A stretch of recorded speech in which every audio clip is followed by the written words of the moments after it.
ஆரம்பிக்கவா? ஆமா பேசலாம் நீங்க. ஆ. அன்பார்ந்த தோழர்களே, நண்பர்களே. இன்னைக்கு ரொம்ப ஒரு முக்கியமான ஒரு தலைப்புல நம்ம பேராசிரியர் முருகன் அவர வரவழைச்சிருக்கோம். அறிவியலும், சமுதாயமும் ஒரு மார்க்சிய பார்வை அப்படின்ற தலைப்புல ஒரு என்ன பொறுத்தவரைக்கும் ஏன்னா நான் அவரோட பல வருஷங்கள் நான் பழகியிருக்கேன். ஒரு அருமையான ஒரு அ வகுப்பு வகுப்புன்னே சொல்லணும். ஏன்னா அவர் பேராசிரியர். வகுப்பு எடுக்கக்கூடிய வகுப்பு எடுப்பாரு நமக்கு. அதாவது அவர் பிஹெச்டி பண்ணவர். எதுலன்னாக்கா குவாண்டம் மெக்கானிக்ஸ்ல பிஹெச்டி பண்ணவர்.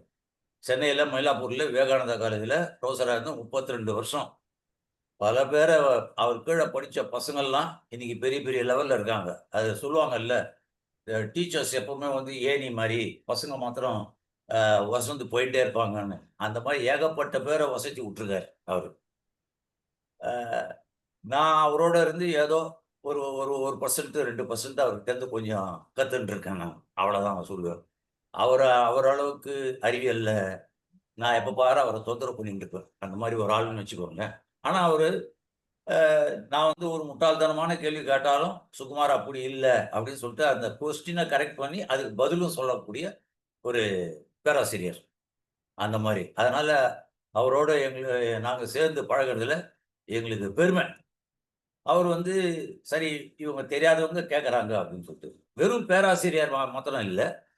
தமிழ்நாட்டுல தமிழ்நாடு அறிவியல் இயக்கம் அப்படின்னு 82ல ஆரம்பிச்ச காலத்திலிருந்து, அந்த அறிவியல் இயக்கத்துக்கு பெரிய பங்கு பண்ணியிருக்காரு. பல வகுப்பு எடுத்திருக்காரு. பல இதுல லெக்சர் எடுத்திருக்காரு. எல்லாம் பண்ணியிருக்காரு. பல பேர வளர்த்து எடுத்திருக்காரு. அந்த அறிவியல் இயக்கத்தில எங்களுக்கு இன்னிக்கும் அவர் கல்வித்துறையில எங்களுக்கு கைட்லைன் குடுத்து, நாங்க அதுக்கு ஏத்த மாரி நாங்க நானு, அ தேவப்பிரகாஷ்ன்னு இன்னொரு தோழர், அப்புறம் மலர்விழி அப்படின்னு சொல்லிட்டு நாங்க ஒரு 2, 3 பேரு இந்த எஜுகேஷன் கமிட்டிலாம் இருக்கிற ஒரு வேலைய பண்ணிட்டு இருக்கோம்.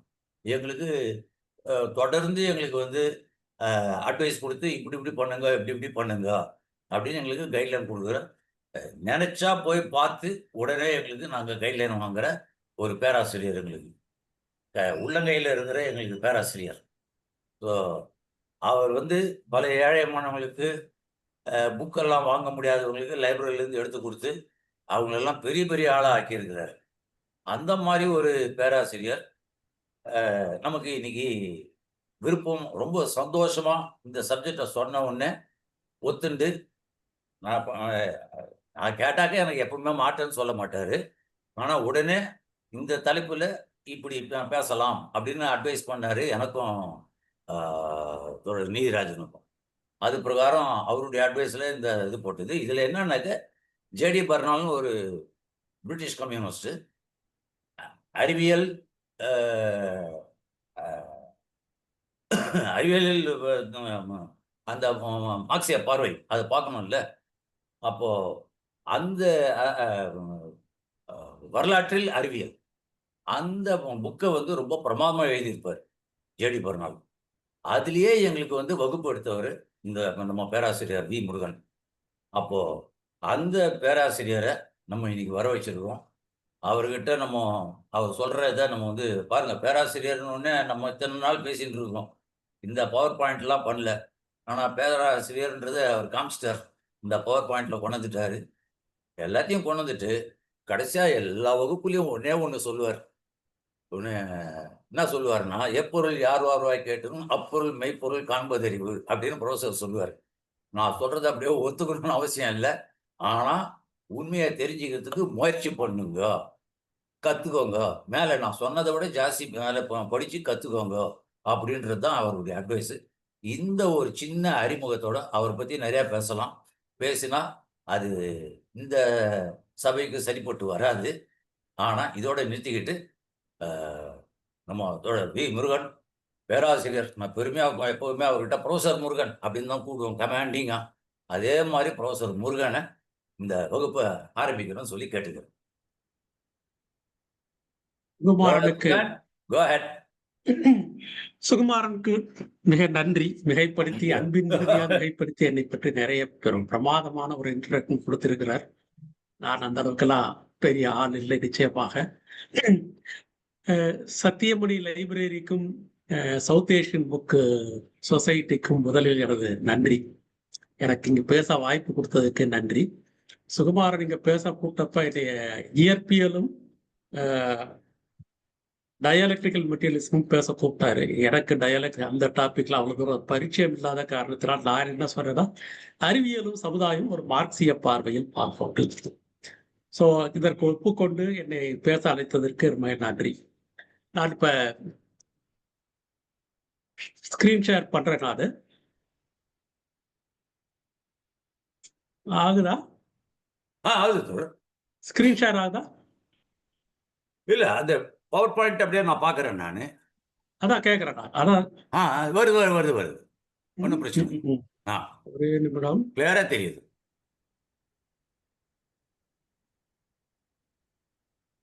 ஐயோ, இங்க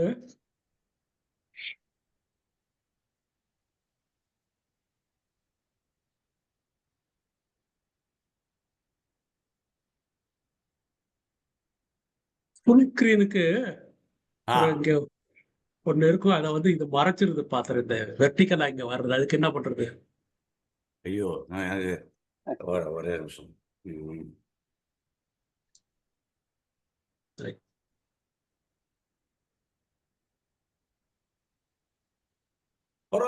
இந்த ஆஃப் ஸ்கிரீனே இருக்கலாம் தொடர், ஒன்றும் பிரச்சனை இல்லை. இப்ப வந்துருச்சு. இப்ப கரெக்டா வந்துச்சு. சரிதானா? அறிவியலும் சமுதாயமும் ஒரு மார்க்சிய பார்வை. அறிவியலுக்கு 2 டைமென்ஷன்ஸ் இருக்கு. அகப்பரிமாணம், புகப்பரிமாணம், புறப்பரிமாணம். இன்டர்னல் டைமென்ஷன், அப்புறம் எக்ஸ்டர்னல் டைமென்ஷன். அகப்பரிமாணங்கிறது இன்டர்னல் டைமென்ஷன்ங்கிறது science content. Quantum mechanics, cosmology, genetics, climate science, geophysics, இன்னும் பலவிதமான சப்ஜெக்ட்ஸ்லாம் இருக்குது. இதெல்லாம் என்னன்னா, இந்த கண்டென்ட்ல பாத்தீங்கன்னா இது வந்து மென்ட் ஃபார் எக்ஸ்பர்ட்ஸ். எம்எஸ்சி படிக்கின்ற மாணவர்களுக்கு, பிஹெச்டி படிக்கின்ற மாணவர்களுக்கு, அல்லது அதுலயே ஆராய்ச்சி செய்கிறவர்களுக்கு அவர்களுக்குரிய சப்ஜெக்ட் இது. நான் இதை பத்தி இங்க பேச போறதில்லை.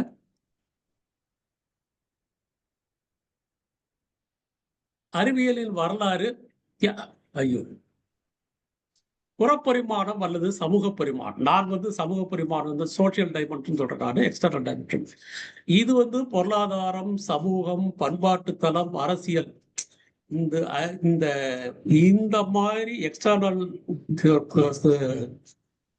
எக்ஸ்டர்னல் ஆஸ்பெக்ட்ஸ் இருக்கும். அறிவியலுக்கும் இந்த துறைகளுக்கும் உள்ள தொடர்பு, பொருளாதாரம், சமூகம், பண்பாட்டு தளம், அரசியல், இந்த துறைகளுக்கும் அரசியலுக்கும் அறிவியலுக்கும் உள்ள தொடர்பு வந்து புறப்பரிமாணம் அல்லது சமூக பரிமாணம், சோசியல் டைமென்ஷன். இது வந்து எக்ஸ்பர்ட்ஸுக்கு இல்லை, எக்ஸ்பர்ட்ஸுக்கும் உண்டு, பொதுமக்கள் அனைவருக்கும் புரிந்து கொள்ள வேண்டிய விஷயம். இது புரிந்து கொள்ளாத சமுதாயம் ஒண்ணு இருந்ததுன்னு வச்சுக்கலேன், சுரண்டப்படுவதற்கு ஏற்ற சமுதாயம். அப்ப அந்த அளவுக்கு அது மிக முக்கியமான, கட்டாயமாக எல்லோரும் தெரிந்து கொள்ள வேண்டிய ஒரு. இது நான் முதல்ல அறிவியலுக்கு அப்பாற்பட்டு அறிவியலை யார் யார் பேசுறாங்கன்னு பாக்குறாங்க. அதாவது சயின்டிஸ்ட் பேசுவாங்க சயின்ஸை பத்தி, அவங்களை தாண்டி யார் யார் பேசுறாங்கன்னு. அறிவியல் இந்த வரலாறு பற்றி பேசுறவங்க, வரலாற்று அறிஞர்கள், அவங்க பேசுவாங்க. அறிவியலின் தத்துவங்கள், பிலாசபி ஆஃப் சயின்ஸ்னு ஒரு பிரான்ச்சே இருக்கிறது. அது வந்து ப்ரொஃபஷனல் பிலாசபர்ஸ் தான் பேசுவாங்க. பிலாசபி டிபார்ட்மெண்ட்ல செய்கிற ஆராய்ச்சி பிலாசபி ஆஃப் சயின்ஸுங்கிறது. அப்புறம் சமீப காலத்துல ஒரு ஏறக்குறைய 40-50 வருடங்களாக ரொம்ப அதிகமாக பேசும் சோசியாலஜி ஆஃப் சயின்ஸ். இவங்க வந்து திரும்பவும் சோசியாலஜி டிபார்ட்மெண்ட்ல ப்ரொஃபஷனல் சோசியாலஜிஸ்ட் தான் இருக்காங்கல்ல, அவங்க பேசுறது. என்ன பிரச்சனைனா, இந்த துறையெல்லாம் துறை சார்ந்த வல்லுநர், அந்தந்த துறையில அந்தந்த டிபார்ட்மெண்ட்ல அவங்க எக்ஸ்பர்ட்ஸ். ஒரு அகாடமிக் எக்ஸசைஸா இவங்க பண்றது என்ன, இவங்க பண்றதுனா ஒரு அகாடமிக் எக்ஸசைஸ். ஸோ அந்த அகாடமிக் எக்ஸசைஸ் பண்றதை தொட்டு இவங்களுக்கு அறிவியல் மீது, சமுதாயத்தின் மீதும் அதிகத்தான் தாக்கம் ஏற்படுத்தாதது. ரொம்ப சிம்பிளா சொல்லணும்னா, அறிவியல் தத்துவத்தை, பிலாசபி சயின்ஸை பத்தி ஃபைன்மேன் புகழ்பெற்ற ஒரு நோபல் பிரைஸ் எல்லாம் வாங்கின இயற்பியல் வல்லுநர் அவர் சொல்லிட்டார், ஆர்னித்தாலஜிஸ்டுக்கும் பறவைகளுக்கும் உள்ள தொடர்பு தாங்க பிலாசபி சயின்ஸுக்கும் சயின்ஸ் சொல்லிட்டார்.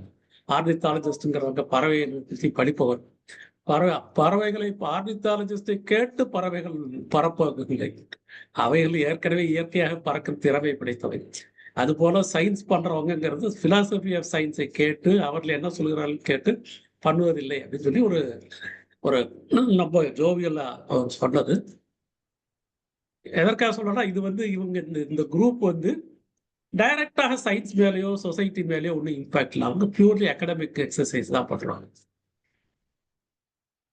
யார் அறிவியல் மீது தாக்கம் செலுத்துறதுன்னா, ஒன்று சயின்டிஃபிக் கம்யூனிட்டி. சயின்டிஃபிக் கம்யூனிட்டிங்கிறது பொதுவாக சயின்டிஸ்ட்டு, அப்புறம் அதுலேயே ஜேர்னல்ஸ் நடத்துகிறாங்களே அறிவியல் ஆய்வுதல்கள், அப்புறம் அறிவியல் அமைப்புகள், American advancement association for advancement of science அந்த மாதிரிலாம் இங்கே Indian physics association, American physics institute, இந்த மாதிரி நிறைய அறிவியல் அமைப்புகள். இவங்கெல்லாம் சேர்ந்தது அறிவியல் சமூகம் அல்லது சயின்டிஃபிக் கம்யூனிட்டி.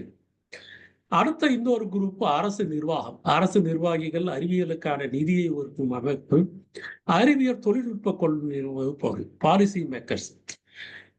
இது வந்து கவர்மெண்ட் எஸ்டாப்ளிஷ்மெண்ட். ஸோ இந்த ரெண்டு குழுவினர் தான், இந்த ரெண்டு குரூப் தான் அறிவியலின் வளர்ச்சி பாதையை தீர்மானிக்கிறது.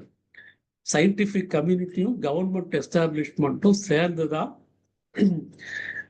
அறிவியல் எந்த பாதையில் செய்ய வேண்டும், என்னென்ன அறிவியல் செய்ய வேண்டும் அப்படிங்கிறது தீர்மானிக்கிறது இந்த ரெண்டு குரூப் தான்.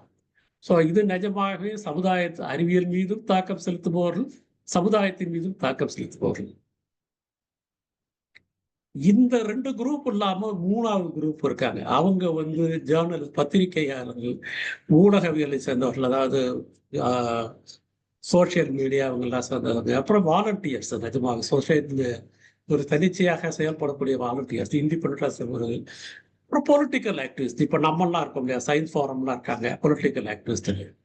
இவங்க வந்து இந்த குரூப்போட முக்கியமான வேலை என்னன்னா, சமுதாயத்தின் மீது அறிவியல் ஏற்படுத்தும் தாக்கங்களை பொதுமக்களிடம் எடுத்துக்கு வருது. இப்போ சயின்ஸ் ஃபார் இன்ஸ்டன்ஸ் என்ன நடக்குது அப்படின்னா, கரெக்டாக என்வாயன்மெண்ட்ல என்ன நடக்குது, அல்லது இம்மீடியட்டா ஒரு நடக்குது. இந்த சோன வாரம் வந்து லூனார் எக்லிப்ஸ் வந்தது, அதை எப்படி பார்க்கணும் என்ன எடுக்கிறது நேரடியாக பீப்புள்கிட்ட எடுத்துட்டு போறோம். ஸோ நான் என்னுடைய டாபிக் ஆரம்பிக்கிறதுக்கு முன்னாடி ஒரு சில கேள்விகளோட ஆரம்பிக்கிறேன். நான் சும்மா வெறுமனே இந்த கேள்விகள் எல்லாம் சும்மா பாருங்க. புவி வெப்பமடைதல் ஏன் ஏற்படுகிறது? குளோபல் வார்மிங் ஏன் ஏற்பட்டது? புவி வெப்பமடைதலுக்கு யார் காரணம்? பருவநிலை மாற்றம் தொடர்பாக ஒவ்வொரு ஆண்டும் அனைத்து நாடுகளும் ஒன்றிணைந்து என்ன பேச்சுவார்த்தை நடத்துகிறார்கள். அவங்ககிட்ட இந்த பவர் பாயிண்ட்ல அங்கங்க நிறைய மிஸ்டேக்ஸ் இருக்கும், தயவு செய்து மன்னித்தார்லோ. பருவநிலை மாற்றம் தொடர்பாக ஒவ்வொரு ஆண்டும் காப்புன்னு பேர், கான்ஃபரன்ஸ் ஆஃப் பார்ட்டிஸ் பேர். இப்போ கூட கடைசியாக காப் 90 காப் 30 நடந்தது. போன வருஷம் காப் 30 வருஷம் நடக்கிறது. வெரி ஹீட்டட் நெகோசியேஷன்ஸ், ஒரு வாரத்துக்கு ரொம்ப ஹீட்டட் நெகோசியேஷன்ஸ். நிஜமாகவே எலெக்ஷன் ரிசல்ட்ஸ் அனௌன்ஸ் பண்ற மாதிரி பேப்பர்ல டெய்லி அதை பத்தி நியூஸ் இருந்துகிட்டே இருக்கும். ஒரு வாரத்துக்கு intense negotiation, night and day intense நெகோசியேஷனுக்கு அப்புறம் ஒரு முடிவுக்கு வருவாங்க, ஃபைனல் ரிசல்ட் வருவாங்க, ஃபைனல் ரிசல்யூட்டுக்கு வருவாங்க, ஃபைனல் ஸ்டேட்மெண்ட்ஸ் ரிசல்யூட்டுக்கு வருவாங்க. அவங்க என்ன நெகோசியேட் பண்றாங்க? புவி வெப்பத்துக்கு ஒரு தீர்வு, பல சொல்யூஷன் சொல்றாங்க. அதுக்கு ஒரு தீர்வு, குளோபல் வார்மிங்க்கு ஒரு தீர்வு வளர்ச்சி குறைவு யோசனை, டீக்ரோத்னு பேர்.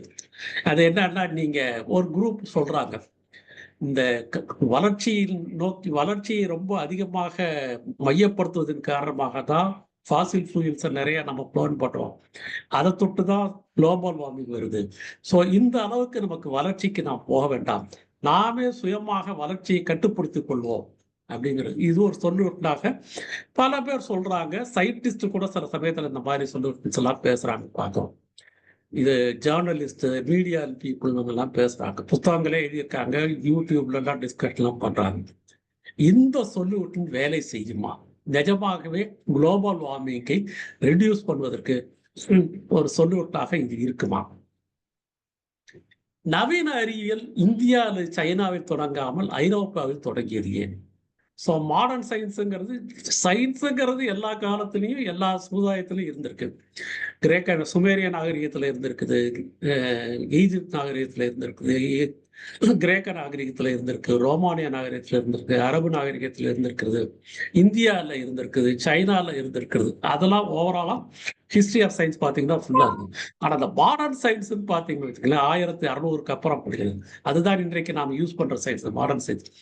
இந்த மாடர்ன் சயின்ஸ் சீனாவிலோ இந்தியாவிலோ தொடங்காமல் ஐரோப்பாவில் தொடங்கியது ஏன்? நவீன அறிவியல் ஏன் முன்னேறு நாடுகளிலே செய்யப்படுது? இப்ப கூட பாத்தீங்கன்னா தொடர்ந்தது மட்டும் ஐரோப்பால தொடங்கல. இப்ப கூட பாத்தீங்கன்னா ரொம்ப மேஜர் இன்னோவேஷன், மேஜர் டிஸ்கவரி எல்லாம் எங்க நடக்குதுன்னா ஒன்லி அட்வான்ஸ்டு கேபிட்டலிஸ்டிக் கண்ட்ரிஸ் தான் நடக்குது. அஃப்கோர்ஸ் சைனா அந்த மாதிரி ஒரு சோஷலிஸ்ட் கண்ட்ரி இருக்கணும் மாட்டாங்க. மோஸ்ட் ஆஃப் த கண்ட்ரிஸ் வந்து அட்வான்ஸ்டு கேபிட்டலிஸ்ட் கண்ட்ரிஸ் தான்.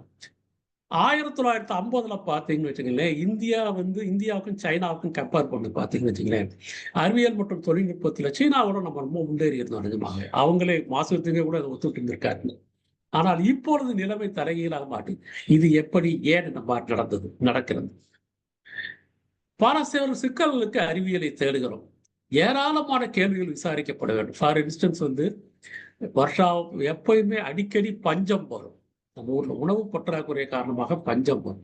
இந்த பஞ்சத்தை தீர்ப்பதற்கு என்ன சொல்லுவட்டுங்கிறது இந்திரா காந்தி கவர்மெண்ட்ல ஒரு தடவை அட்டன் பண்ணாங்க. சி சுப்பிரமணியம் சயின்டிஸ்ட் எல்லாம் கூப்பிட்டு இதுக்கு என்ன சொல்லிவிட்டு நீங்க எதுன்னு வச்சிருக்கீங்களான்னு மீட்டிங்ல கேட்டார். அந்த மீட்டிங்ல எம்எஸ் இருந்தார். அவர் வந்து இந்த கிரீன் ரெவல்யூஷனுங்கிற ஒரு ஐடியாவை சொல்லி இது வந்து உதவும் அப்படின்னு சொன்னது. அதுக்கப்புறம் தான் போனாங்க. அது இம்மெட்டீரியல், ஒரு சும்மா ஒரு உதாரணத்துக்காக சொன்னேன்.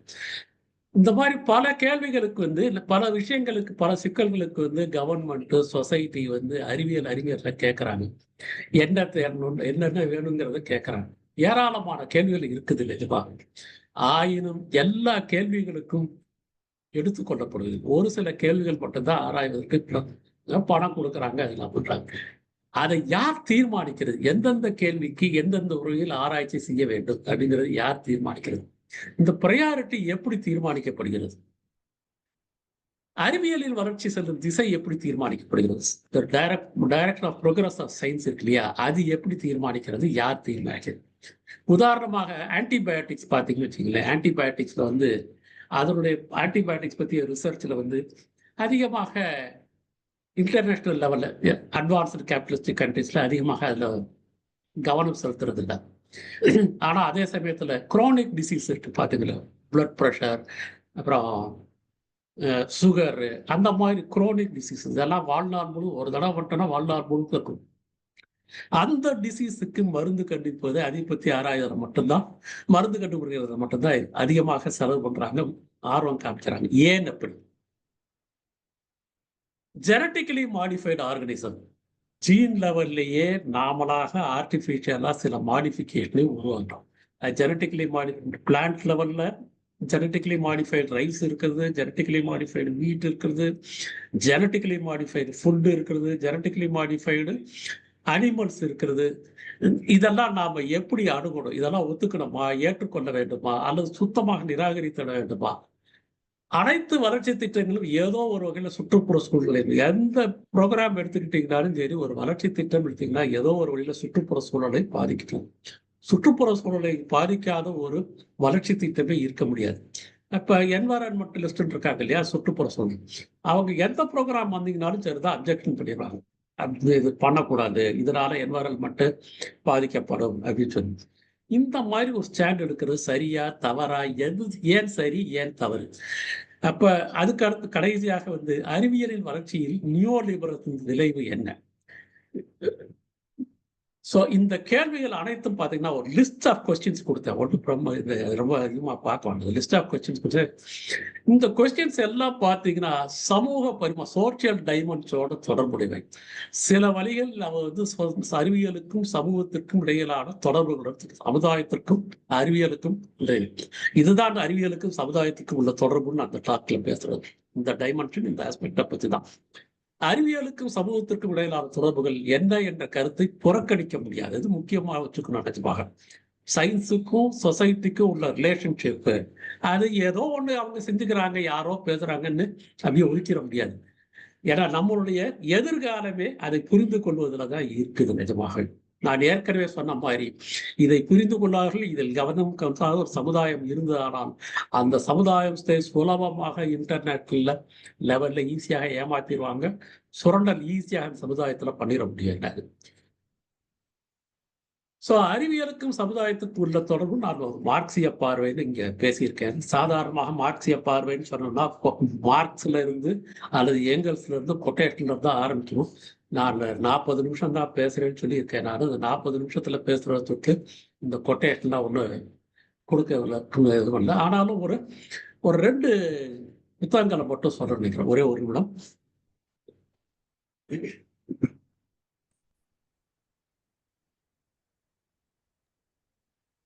ப்ரொஃபசர், இது வந்து பவர் பாயிண்ட் வந்து அந்த ஃபர்ஸ்ட் பேஜ்லயே நிக்குது ப்ரொஃபசர்.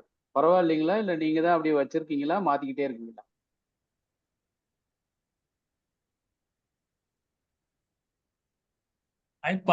பார்த்தேன்.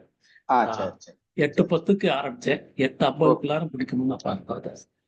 ஸோ எனது அறிவியலுக்கும் சமுதாயத்துக்கும் உள்ள தொடர்பு மார்க்சிய பார்வைனா, நான் வந்து அடிப்படையில் ஒரு 2 ஒர்க்கு ஏற்கனவே பல இடங்களில் பேசியிருக்கேன். ஒன்று போரிஸ் எசன் அவர்கள் எழுதின ஒரு கட்டுரை. இது வந்து இங்கிலாந்துல 1931 சோவியத் யூனியன்லேருந்து புகாரின் தலைமையில ஒரு குரூப் வந்தாங்க. Science Congress, science history Congress நடக்குது, கான்ஃபரன்ஸ் நடக்குது. அதுல இவங்க ஒரு குரூப் வந்து நிறைய பேப்பர்ஸ் ப்ரெசென்ட் பண்றாங்க. அதுல ஒரு முக்கியமான பேப்பர் ப்ரெசென்ட் பண்ணது போரிஸ் எசன்.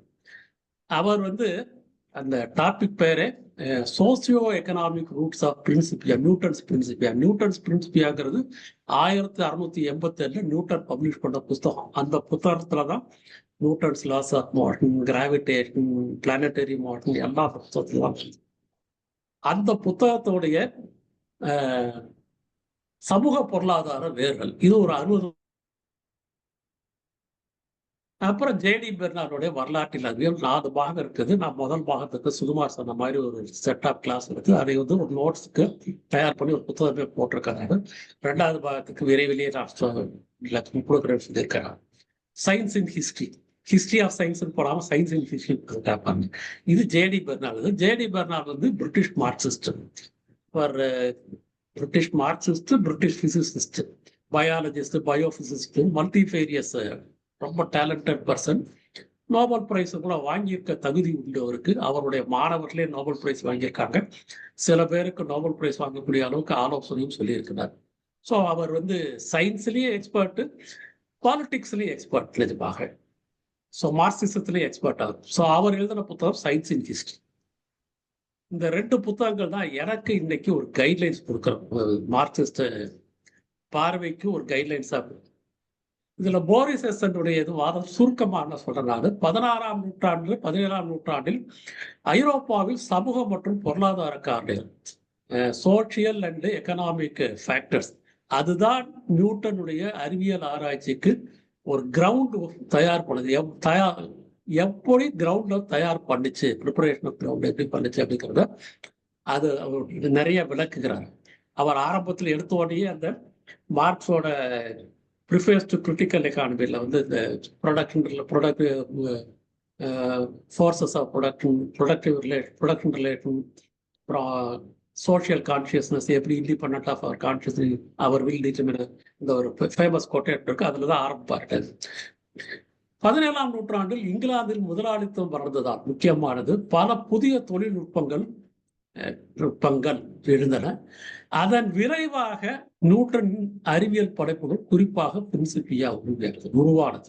நான் ஏற்கனவே சொன்ன போல அந்த தொழில்நுட்பங்கள் தான் முக்கியமாக. நியூட்டனின் இயக்க விதிகள் உலகளாவிய ஈர்ப்பு வழங்கிய இயற்கை உலகத்தை பற்றி ஒரு புதிய மெக்கானிக்கல் அண்டர்ஸ்டாண்டிங் ஆஃப் யூனிவர்ஸ் அப்படிங்கிற ஒரு புது கான்செப்டையே உருவாக்குது. அதுக்கு ஒரு தேவை இருக்குது. இயற்கையே ஒரு மிஷின் மாதிரி பார்க்க வேண்டிய ஒரு தேவை இருக்குது அப்படிங்கிறது அந்த காலத்துல ஒரு தேவை எழுதுது நியூட்டன் வாழ்ந்த காலத்துல. இதெல்லாம் போரிஸ் எசன் அது சொல்றாரு. அதான் இதான் சோசியல் எக்கனாமிக் ரூட்ஸ் ஆஃப் அந்த நியூட்டன்ஸ் பிரின்சிபியான்றதுல சொல்றாரு பாருங்க. ஸோ முதலாளித்துவ தேவைகளுக்கு சேவை செய்வதற்கு மிக முக்கியமானது அவர் சொல்றது, போரிஸ் எசனை வந்து ஒரு மேத்தமேட்டிக்கல் சயின்ஸ், இந்த மேத்தமேட்டிக்ஸையும் சயின்ஸையும் இணைச்சது அது சயின்ஸ்ல மேத்தமேட்டிக்ஸ் போனது முதல்ல கலீலியோ செய்தாரு, அப்புறம் டேக்கார்ட், அதை முழுமையாக்கி உலகத்துக்கு நிரூபித்தவர் நியூட்டன். ஸோ இது வந்து முதலாளித்துவத்துக்கு ஒரு பெரிய பூன் அப்படின்னு சொல்லணும். இந்த கருத்துக்கள்லாம் இவ்வளவு நான் டெக்னிக்கலா பேசினாலும் ஒரு எளிமையாக நாடக பாணியில நான் சொல்ல முயற்சிக்கிறேன். நான் ரொம்ப பல இடங்களில் இதை சொல்றது தான். நியூட்டன் 12ஆம் நூற்றாண்டுல ஐரோப்பால பிறந்திருந்தால் 17ஆம் நூற்றாண்டுல இந்தியாவில் பிறந்திருந்தான் நியூட்டன் தனது இயந்திரவியல் வியற்கைகளை கண்டுபிடித்திருப்பாரா? ஏன் அப்படி? நியூட்டன் ஹலோ பேசுங்க, கேக்குது. பேசுங்க, கேக்குது. கேக்குது. ஸ்லைட்ஸ் பார்க்கலையா? ஆமா, ஸ்லைட்ஸ் வந்து சேஞ்சே ஆகல, அதுலயே இருக்கு. நான் அதான் உங்களுக்கு அப்பவே சொன்னேன். சொல்லிருக்கலாமே நீங்க. நான் இடையில மெசேஜும் போட்டேன் உங்ககிட்ட பேசவும்னு. ஸ்லைட்ஸ் மாறலைன்னா பரவாயில்ல, அப்படியே விட்டுருங்க. உங்க பேச்சே ரொம்ப சரி, தெளிவா கிளியரா இருக்கு. ஒரு நிமிஷம். ம்.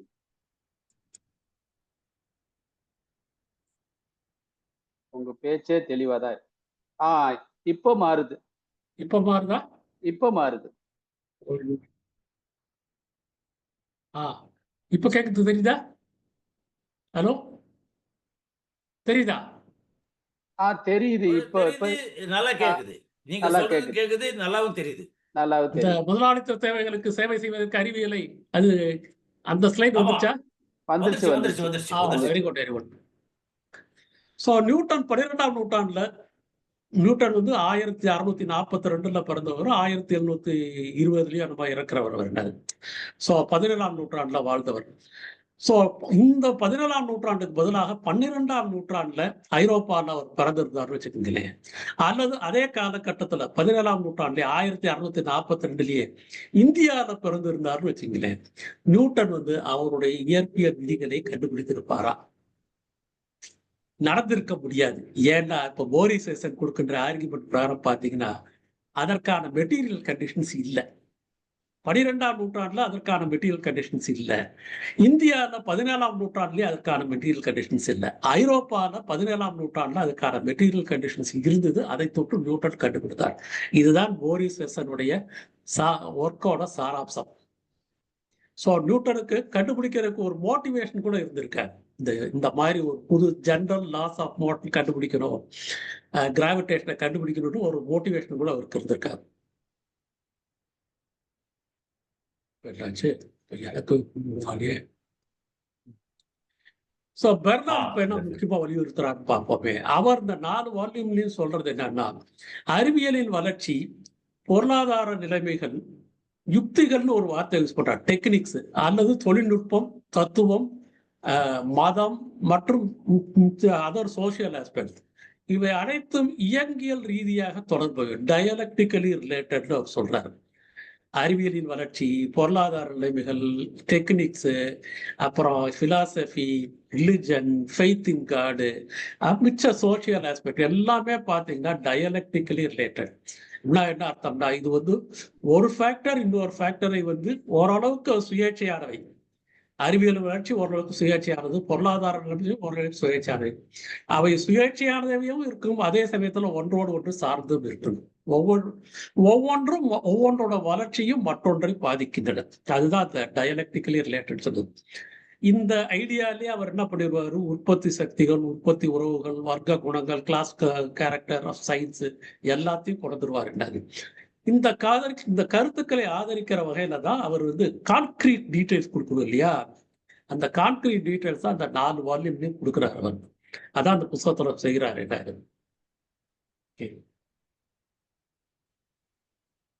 அடிமை சமுதாய நான் இப்ப வந்து அதுக்கு ஒரு உதாரணத்துக்கு அவருடைய புத்தகத்துல இருந்து ஒரே ஒன்று மட்டும் எடுக்கிறேன் நான். கிரேக்க நாகரிகத்தின் அறிவியலும் அதனுடைய நடந்த சாதனைகளும் அதனுடைய லிமிட்டேஷன், வரம்புகளும். இப்ப அடிமை சமுதாயத்து கிரேக்க நாகரிகத்தை மட்டும் பார்த்தீங்கன்னு வச்சுங்களேன், கிரேக்க சமுதாயங்கிறது அடிமை சமுதாயத்தின் உச்சகட்டம். ஸ்லேவரிங்கிறது அது சுமேரியன் நாகரிகத்திலேருந்து ஆரம்பிச்சிருச்சு. என்ன இருந்தது சுமேரிய நாகரிகத்துல இருந்து, எகிப்து நாகரிகத்துல இருந்து, இந்தியாவில் இருக்குது, சைனால இருந்தது, எல்லா இடங்களையும் இருந்தது. ஆனால் அந்த அளவுக்கு ஒரு உச்சகட்டத்துக்கு போகல. எங்க ரொம்ப உச்சகட்டத்துக்கு போச்சுன்னா கிரேக்க நாகரிகத்துல தான் இருக்கும். கிரேக்க நாகரிகத்திலையும் ரோமானிய நாகரிகத்துல ரொம்ப உச்சகட்டத்துக்கு போனது. கிரேக்க நாகரிகம் வந்து ஒரு பணப்பொருளாதாரம். ரோமானிய நாகரிகமும் சரி, கிரேக்க நாகரிகம் சரி, ஒரு மணி எக்கானமி, பணப்பொருளாதாரம். வணிகம் முக்கியமான பங்கு. கடவுள் நம்பிக்கையும் மூட நம்பிக்கையும் இருந்த சமுதாயம். ஆனால் அமைப்பு ரீதியான மதம் இல்லை. அது வந்து ஒரு ஆர்கனைஸ்ட் ரிலிஜன் சொல்றாங்க இல்லையா, அந்த ஆர்கனைஸ்ட் ரிலிஜன் இல்லை. தத்துவம் நல்ல வளர்ச்சி அடைந்ததில்லை. பலவிதமான தத்துவங்களை, ப்ளூராலிட்டி ஆஃப் பிலாசபின்னு சொன்னா கிரேக்க ரிலிஜன் தான் பார்க்கலாம், கிரேக்க நாட்டிலாம் பார்க்கலாம். மெட்டீரியலிசமும் இருந்தது, ஐடியலிசமும் இருந்தது. ஆனாலும் என்ன பார்க்கணும், அடிமை சமுதாயத்தில் உடல் உழைப்பு மட்டமாக பார்க்கப்பட்டது. ஸோ அடிமை சமுதாயத்தில் அடிமைகள் தானே உடல் உழைப்பு செய்வாங்க. சயின்ஸ் யார் பண்ணுவாங்கன்னா லெஷர்லி கிளாஸ் தான் எப்பயுமே சயின்ஸ் பண்ணுவாங்க. உழைக்கின்ற வர்க்கம் சயின்ஸ் நேரடியாக பண்றது கிடையாது. உழைப்பில் ஈடுபடுகின்ற வர்க்கம் நேரடியாக உழைக்கும் வர்க்கம் பார்த்தீங்கன்னா பண்றது கிடையாது.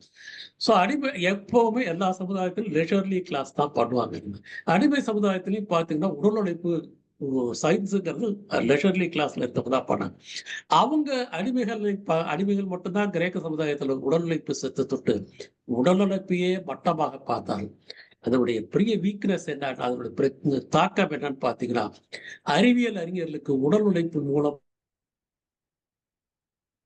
ஃப்ரம் மேனுவல் ஒர்க் இல்லையா, பிசிக்கல் ஒர்க்கு, லேபர், அதனுடைய அனுபவமே இல்லாது. அதை தொட்டு பாத்தீங்கன்னா கிரேக்க அறிவியல் பாத்தீங்கன்னா ஊகத்தோட நின்றுச்சு. வெறுமன ஸ்பெகுலேஷன். ஆரம்பத்துல இருந்து கடைசி வரைக்கும் ஏறக்குறைய ஸ்பெகுலேட்டிவ் சயின்ஸ் தான் என்னது.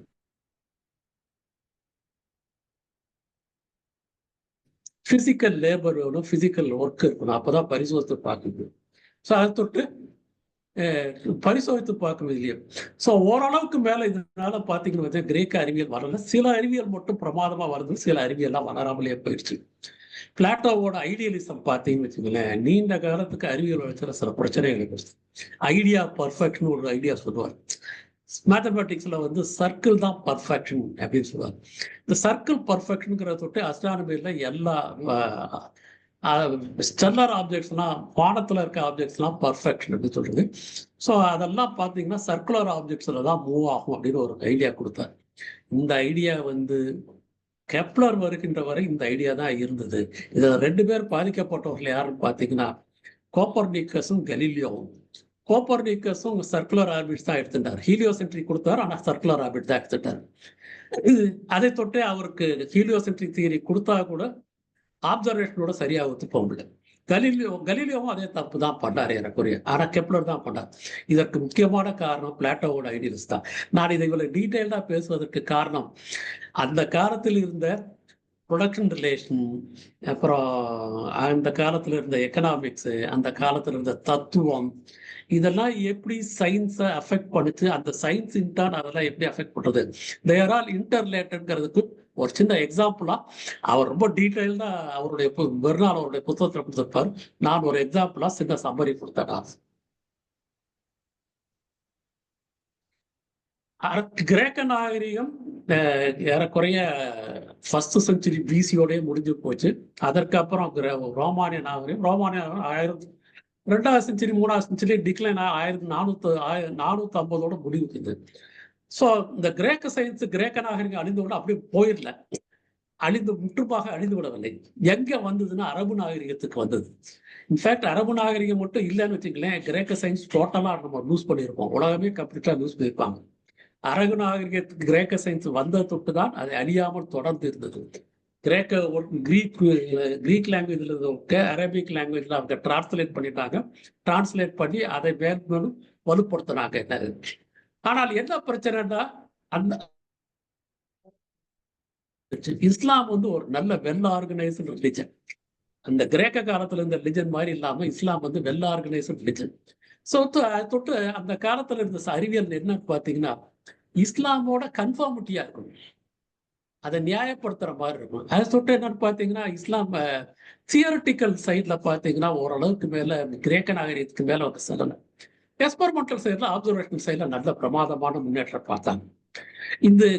இது வந்து அவர்களை ஓரளவுக்கு மேல அரபு நாகரிகத்துல சயின்ஸ் ஓரளவுக்கு மேல வளரவில்லை. இது ரிலிஜனுக்கும் இதற்கும் உள்ள தொடர்பு சுத்தி காக்கிறது. மிடிவல் யூரோப்லயே அப்படிதான் வந்தது. மிடிவல் யூரோப்ல முதல்ல ஒரு இருண்ட காலம்னு பேரு, அதாவது 400 AD இருந்து 1000 வரைக்கும் சுத்தமாக யூரோப்ல ஒண்ணுமே இல்லை, லிட்ரஸி கூட கிடையாது. அதற்கப்புறம் அங்க ஃபியூடலிசம் வருது. அப்போ மத்திய கால ஐரோப்பா, ஃபியூடலிசம் மத்திய கால ஐரோப்பா. இந்த மத்திய கால ஐரோப்பா வர்றப்ப கிறிஸ்டியானிட்டி ஃபுல் ஸ்ட்ரெங்க்ல இருக்காங்க. Christianity is also well organised. அதை தொட்டு அந்த காலத்தில் நடந்த அறிவியலும் ஐரோப்பாவில் அந்த காலத்தில் மிடிவல் பீரியட்ல ஃபியூடலிஸ்டிக் சொசைட்டில நடந்த அறிவியலும் இதே லிமிடேஷன்ஸ் தான் இருந்தது. கிறிஸ்டியானிட்டியோட ஒத்து போகக்கூடிய அறிவியல்னு ஒரு கம்பல்ஷன் இருந்தது. ஓகே. ஸோ ஐரோப்பாவில் 15ஆம் நூற்றாண்டுலேருந்து 17ஆம் நூற்றாண்டு நான் கடகட போகிறேன். ஏன்னா இப்போவே 8:45 இன்னும் நிறைய தூரம் போகிறது. 9 மணிக்கு போயிடுவேன் நினைக்கிறேன்.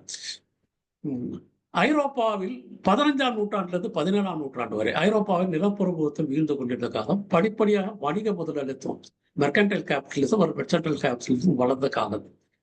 இப்போ என்னன்னா அந்த மெர்ச்சன்ட் கேபிட்டலிசத்துக்கு இன்னைக்கு நிஜமாக ரொம்ப தேவைப்படுது. அது ரொம்ப உடல் அழைப்பின் மூலம் பெறுகின்ற அனுபவம், பிசிக்கல் லேபர் மூலமாக, பிசிக்கல் ஒர்க் மூலமாக ஒரு எக்ஸ்பீரியன்ஸ் இருக்கு பாருங்க, அது ரொம்ப இம்பார்ட்டன்ட். ஏன்னா அதுதான் ப்ராடக்ட்ஸ் கொடுக்கறது. மெர்ச்சன்ட் கேபிட்டலிசத்துக்கு தேவையான கமாடிட்டிஸை சந்தை சரக்கை கொடுக்கறது எனக்கு. ஸோ அதை தொட்டு இந்த காலத்துல என்ன பார்த்தீங்கன்னா தியோரிட்டிக்கல் ஸ்கில்லும் ப்ராக்டிக்கல் ஸ்கில்லும் இரண்டும் இணைய வேண்டிய ஒரு அவசியம் ஏற்பட்டது. அதனால் இப்போ என்னன்னு பார்த்தீங்கன்னா உடல் உழைப்பு மட்டமாக பார்க்கவில்லை. இது மெர்ச்சன்டைல் கேபிட்டலிசத்தினால வந்த ஒரு நிலை. அறிவியலின் நவீன அறிவியலாக இந்த காலத்துல உடனே மலர ஆரம்பிச்சு. இதுவரைக்கும் இருந்த அறிவியல் வேற, இப்போ மாடர்ன் சயின்ஸ் இன்னைக்கு பார்க்க முடியா, அந்த மாடர்ன் சயின்ஸ் ஸ்டார்ட்ஸ் எமர்ஜிங் இந்த பீரியட்ல. ஸோ நான் அடுத்தது ஒரு சின்ன கருத்துக்கு போறேன். அறிவியலுக்கும் கிறிஸ்தவ மதத்துக்கும் நடந்த ஒரு செஞ்ச சமரசம் இந்த காலகட்டத்தில் எனக்குறைய. இதற்கு ஃபியூடல் சொசைட்டிலேயே ஆரம்பிச்சிருச்சு. இது முழுக்க இது கம்ப்ளீஷன் ஆகிறது இந்த காலத்துல வந்து. ஐரோப்பாவில் ஒரு புது கருத்து இருந்தது. அறிவியலை பற்றி, இயற்கையை புரிந்து கொள்வது அறிவியலை பற்றி ஒரு புது கருத்து இருந்தது. அறிவியல் மூலம் இயற்கையை புரிந்து கொள்வதுங்கிறது கடவுளை புரிந்து கொள்வதற்கு ஒரு வழி அப்படிங்கிற ஒரு புது கருத்து. அண்டர்ஸ்டாண்டிங் நேச்சர் இருக்கு பாருங்க, இது அண்டர்ஸ்டாண்டிங் காட் அப்படிங்கிற ஒரு புது கருத்து. இதனுடைய சின்ன லாபம் என்னன்னு பார்த்தீங்கன்னா முதலாக அறிவியல்ல ஈடுபடுறதுக்கு நிறைய பேர் அறிவியல்ல ஈடுபட்டாங்க. இது அறிவியல் மத நம்பிக்கை உள்ளவர்கள், கடவுள் நம்பிக்கை இருக்கும், ஆனாலும் அவர்கள் அறிவியல்ல இயற்கை பற்றி ஆராயறதுல ஈடுபட்டாங்க. 15ஆம் நூற்றாண்டுல ஏற்பட்ட தொழில்நுட்பங்கள் வணிக முதலாளித்துவம் ஒன்றா வளர்ந்தது. அதாவது அந்த டெக்னாலஜியும் மெர்ச்சன்டைல் கேபிட்டலிசம் ஒரே சமயத்துல வளருது. ஒன்றுக்கு ஒன்று தொடர்புடையவை. அதை தொட்டு பல புதிய தேவைகள் எழுந்திருச்சன. மைனிங் இண்டஸ்ட்ரி, புது மெட்டல்ஸ் கண்டுபிடிக்கணும், மைனிங் இண்டஸ்ட்ரிஸ் வந்தது. மைனிங் இண்டஸ்ட்ரிஸ் பார்த்தீங்கன்னா தோண்ட வாட்டர் வெளியில வரும், பூமியில இருந்து வரும். அது எப்படி வெளியில எடுக்கிறது? அப்புறம் கோட்டைகளை, கன் பவுடர் கண்டுபிடிக்கிறாங்க, கோட்டைகளை அடிக்கணும், அப்ப பீரங்கி வச்சு இருக்காங்க, அது எந்த கரெக்டான ட்ரெஜெக்டரியில் அடிக்கிறது, இந்த மாதிரி புது புது தேவை. இதெல்லாம் பழைய காலத்துல கிரேக்க அறிவியல்ல இதெல்லாம் கிடையாது. என்ன இது? ஸோ எதற்காக சொன்னா கிரேக்க அறிவியலில் சாதிக்க முடியாத, புரிந்து கொள்ள முடியாத ஒரு புதிய விஷயங்கள் வருகின்றன. அதுக்கு புதிய அறிவியல் தேவைப்பட்டது. அந்த புதிய அறிவியல்ல முக்கியமா ஒன்று பார்த்தீங்கன்னா இயற்கை நிகழ்வு கொண்டே விளக்கப்பட்டது. எல்லா இயற்கை நிகழ்வு கொண்டே. இது ஏற்கனவே கிரேக்க அறிவியல்ல இருந்தது. படிப்படியாக மீண்டும் நவீன அறிவியலுக்கு வந்தது. முக்கியமா என்ன பார்த்தோம்னா அறிவியல் மதம் விலகியது. இப்ப எந்த நேச்சுரல் ஈவெண்ட்டையும் எடுத்துக்கிட்டீங்கன்னா அதுக்கு in terms of supernatural power அல்லது கடவுளை வைத்து எக்ஸ்பிளைன் பண்ணுவாங்க. ஏன் கோவிட் வருது அப்படின்னா கடவுளுடைய கோபமோ அந்த மாதிரிலாம் சொல்லாம வைரஸ்னால வருது அப்படின்னு சொல்றதா. இப்ப கடவுளை விட்டு விட்டார்கள், இயற்கையை வைத்து இயற்கையை புரிந்து கொள்வது. இதுக்கு பேரு மெத்தடாலஜிக்கல் நேச்சுரலிசம் பேரு. ஆனால் இந்த மாதிரி ஒரு அறிவியல் முதலாளித்துவத்துக்கு அப்படிப்பட்ட ஒரு அறிவியல் தேவைப்பட்டது. ஏன்னா முதலாளித்துவத்துல அறிவியல்ங்கிறது அண்டர்ஸ்டாண்டிங், எதற்காக அண்டர்ஸ்டாண்டிங் நேச்சர் பண்ணணும், not simply for the sake of understanding. Understanding for the sake of understanding இல்லை, understanding nature to manipulate it. அதை மேனிப்புலேட் பட்டு நமக்கு ஆதாயங்கள் கொண்டு வரும். ஸோ அதற்கு இந்த விதமான அறிவியல் தான் உதவும். அதை தொட்டு முதலாளித்துவம் இதை ஆதரிச்சது என்னது. ஸோ நான் நேரடியாக அடுத்ததுக்கு இங்கேருந்து டக்குன்னு அடுத்த ஐடியாவுக்கு போயிடுறேன். நான் முதலாளித்துவம் அறிவியல், நவீன அறிவியல்னு பார்த்தீங்கன்னா 1600 வாக்கில் தொடருது. இதில் பொதுவாக இன்றைக்கு மார்க்சிஸ்ட் அண்டர்ஸ்டாண்டிங் என்னன்னா, முதலாளித்துவம் இல்லாவிட்டால் நவீன விஞ்ஞானம் தொடங்கி இருக்காது. மாடர்ன் சயின்ஸ் வந்து முதலாளித்துவம் வராமல் இருந்ததால் தொடங்கியே இருக்காது தான். ஸோ முதலாளித்துவ வளர்ச்சியில் தொழில்நுட்பம், technology played an important role. மூலதன நூலில் பார்த்தீங்கன்னா மார்க்ஸ் எழுதியிருப்பார், எதற்காக டெக்னாலஜி உருவாக்கப்படுகிறது, இன்னோவேஷன், வேலை நாள் அப்படிங்கிற சாப்டர்ல பண்ணியிருப்பாங்க. ஸோ 19ஆம் நூற்றாண்டின் கடைசி, ஆனால் என்ன பார்த்தீங்கன்னா 19ஆம் நூற்றாண்டின் கடைசி பகுதி வரை ஏறக்குறைய 1850 அந்த ரேஞ்ச் வரைக்கும் அறிவியலோட உதவி இல்லாமலேயே தொழில்நுட்பம் உருவாக்கப்பட்டுச்சு. ஸோ சயின்ஸ் யூஸ் பண்ணி டெக்னாலஜி வரல, சயின்ஸ் உதவி இல்லாமலேயே டெக்னாலஜி. ஆனால் என்னன்னா அந்த டெக்னாலஜி, வளர்ந்த டெக்னாலஜிலாம் பார்த்தீங்கன்னா அறிவியலோட வளர்ச்சிக்கு மிக முக்கியமான பங்களிச்சு. ஸோ அந்த காலத்தை பொறுத்த வரைக்கும் அறிவியலுங்கிறது நேரடியாக மக்களுக்கு பயன்படுகின்ற வகையில் இல்லை, இன்டைரக்டாக சில விஷயங்கள்ல பயன்பட்டது. ஆனால் நேரடியாக அதிகமாக பயன்பட்டது தொழில்நுட்பம் தான். இந்த தொழில்நுட்பம் அறிவியலை சார்ந்து வராமல் இண்டிபெண்டாக ஓரளவுக்கு வந்தது. 20ஆம் நூற்றாண்டுல பார்த்தீங்கன்னு வச்சுங்களேன், அனைத்து தொழில்நுட்பங்களும் அறிவியலின் அடிப்படையானது. சயின்ஸ் பேஸ்டு டெக்னாலஜிஸ்ன்னு சொல்லணும். இது வந்து அறிவியல் தொழில்நுட்பம், புது டெக்னாலஜி வருவதற்கு அறிவியல் உதவுது, அறிவியல் வளர்றதுக்கு புது டெக்னாலஜி வருது. ஸோ தொழில்நுட்பம் இல்லாமல் அறிவியல் வளர முடியாது, அறிவியல் இல்லாமல் தொழில்நுட்பம் வளர முடியாது. ஸோ டயலக்டிக்கலி ரிலேட்டட் தான் சொல்லணும். So first world war and second world war பார்த்தீங்கன்னா கம்ப்ளீட்லி சயின்ஸ் பேஸ்டு வார், முழுக்க சயின்ஸ் பேஸ் தான். இப்போ நடக்கின்ற வார் கூட பார்த்தீங்கன்னா முழுக்க சயின்ஸ் பேஸ்டு டெக்னாலஜி பேஸ்டு வார் தான். இந்த சமயத்தில் நடந்த ஆபரேஷன் சிந்தூர் கூட அப்படிதான் நடந்தது பார்த்தோம். ஓகே, அனைத்து நாடுகளும் 2வது உலக போருக்கு அப்புறம் என்ன பார்த்தீங்கன்னா அறிவியலின் இராணுவ ஆற்றலை உணர்த்துறேன். ஸோ நான் எதற்காக சொல்றேன்னா, அறிவியல்ங்கிறது வந்து இப்ப நிஜமாகவே டைரக்டாக மக்களுக்கு பயன்படுகின்ற வகையில போயிடுச்சு. மார்க்சிஸ்ட் லாங்குவேஜ்ல சொல்லணும்னா அறிவியல்ங்கிறது இப்ப become a part of productive force, உற்பத்தி சக்தியின் ஒரு பகுதியாக மாறிவிட்டது. எப்ப 20ஆம் நூற்றாண்டுல இருந்து நேரடியாக இல்லை, ஆனாலும் உற்பத்தி சக்திகளாக மாற்றி அறிவியலின் முன்னேற்றத்தின் திசையை புரிவது யார்? இப்ப இந்த வேற ஒரு கருத்தை நான் சொல்றேன். அறிவியலின் முன்னேற்றத்தின் திசையை பல விதமான 2 விதமான ஆர்கியூமெண்ட் இருக்குது. ஒன்னு இன்டர்னலிஸ்டின் பேரு, அறிவியலின் அகப்பரிமாணம். சயின்டிஸ்ட், சயின்டிபிக் கம்யூனிட்டி, இவங்க மட்டும்தான் சயின்ஸ் எந்த விதத்துல வளரணும் அப்படிங்கிறத தீர்மானிக்கிறதுன்னு சொல்றது இன்டர்னலிஸ்டின் பேரு. எக்ஸ்டர்னலிஸ்ட், இதை தாண்டி இருக்கவங்க அறிவியலுக்கு அப்பாற்பட்டு பார்க்கணும். அது வந்து ஒரு 3 குரூப் இருக்காங்க ஏறக்குறைய. சோசியாலஜிஸ்ட், அறிவியல் சயின்டிபிக் கம்யூனிட்டியோட சோசியல் பிஹேவியர், சயின்டிபிக் கம்யூனிட்டிக்கு ஒரு சோசியல் பிஹேவியர் இருக்கு இல்லையா, அதுதான் தீர்மானிக்கிறது. இவங்க ஒரு படி அதிகமாக போயிடுறாங்க. சயின்ஸுக்கே அப்ஜெக்டிவிட்டி கிடையாது, சயின்டிபிக் கம்யூனிட்டி என்ன சொல்றாங்களோ அதான் சயின்ஸா நமக்கு தெரியுதுன்னே ஒரு மாதிரி போயிடுறாங்க. வேற அதிகமாக இருக்கும். போஸ்ட் மாடர்னிஸ்ட், அவங்க என்ன சொல்றாங்க, சயின்ஸ் எப்படி டெவலப் ஆகுறா, கல்ச்சுரல் ஆஸ்பெக்ட்னால, கலாச்சாரங்கள்னால, பண்பாட்டு தளத்தினாலதான் தெரியும். மார்க்சிஸ்டுகள் 2 எடுத்துக்கிறாங்க, இன்டர்னல் டைமென்ஷனையும் எடுக்கணும், சோசியல் டைமென்ஷனையும் எடுக்கணும். In fact they are dialectically related. Social dimension internal டைமென்ஷனை பாதிக்கின்றது, இன்டர்னல் டைமென்ஷன் சோசியல் டைமென்ஷனை பாதிக்கிறது. ஸோ 2 ஒன்றோடு தொடர்புடைய இதுதான் மார்க்சிஸ்ட் சொல்றது. அதான் இப்ப நானும் கூட பிரசன்ட் பண்ணிட்டு எல்லா சமுதாயத்திலையும் ஆதி காலத்துல இருந்து பாத்தீங்கன்னு வச்சுங்களேன், சுமேரிய நாகரிகம், எகிப்து நாகரிக காலத்துல இருந்து எந்த சமுதாயமா எடுத்துக்கொண்டாலும் அறிவியலின் வளர்ச்சி போக்கை யார் தீர்மானிக்கிறதுனா ஆளும் வர்க்கம், அதான் டாமினேட் ஃபோர்ஸ் தீர்மானிக்கிறது. இந்த காலத்துல முதலாளித்துவம் வளர்ந்த காலத்துல ஆளும் வர்க்கங்கிறது கார்பரேட் செக்டர்.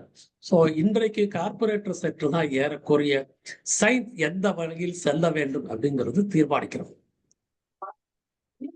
ஸோ இதெல்லாம் கூட நம்ம முதலாளித்துவத்தை கூட பார்த்தீங்கன்னா 1950 இருந்து 1980 வரைக்கும் இருக்கின்ற ஒரு முதலாளித்துவம், 1980க்கு அப்புறம் ஒரு முதலாளித்துவம், 2ஆ நான் பிரிச்சிருக்கேன். நான் 1950 இருந்து 1980 பார்த்து வரைக்கும் பார்த்தீங்கன்னா நிறைய பேர் நம்ம சோசியலிஸ்டே கூட லெஃப்ட்ல இருந்தே கூட நினைச்சாங்க உடனடியாக முதலாளித்துவம் வீழப்போகுது. முதலாளித்துவம் வீழவில்லை, நல்ல உயிரோட இருந்தது, நல்ல வளர்ச்சியை கண்டது பார்த்தோம், நல்ல சஸ்டைனா ஆச்சுப்பாங்க.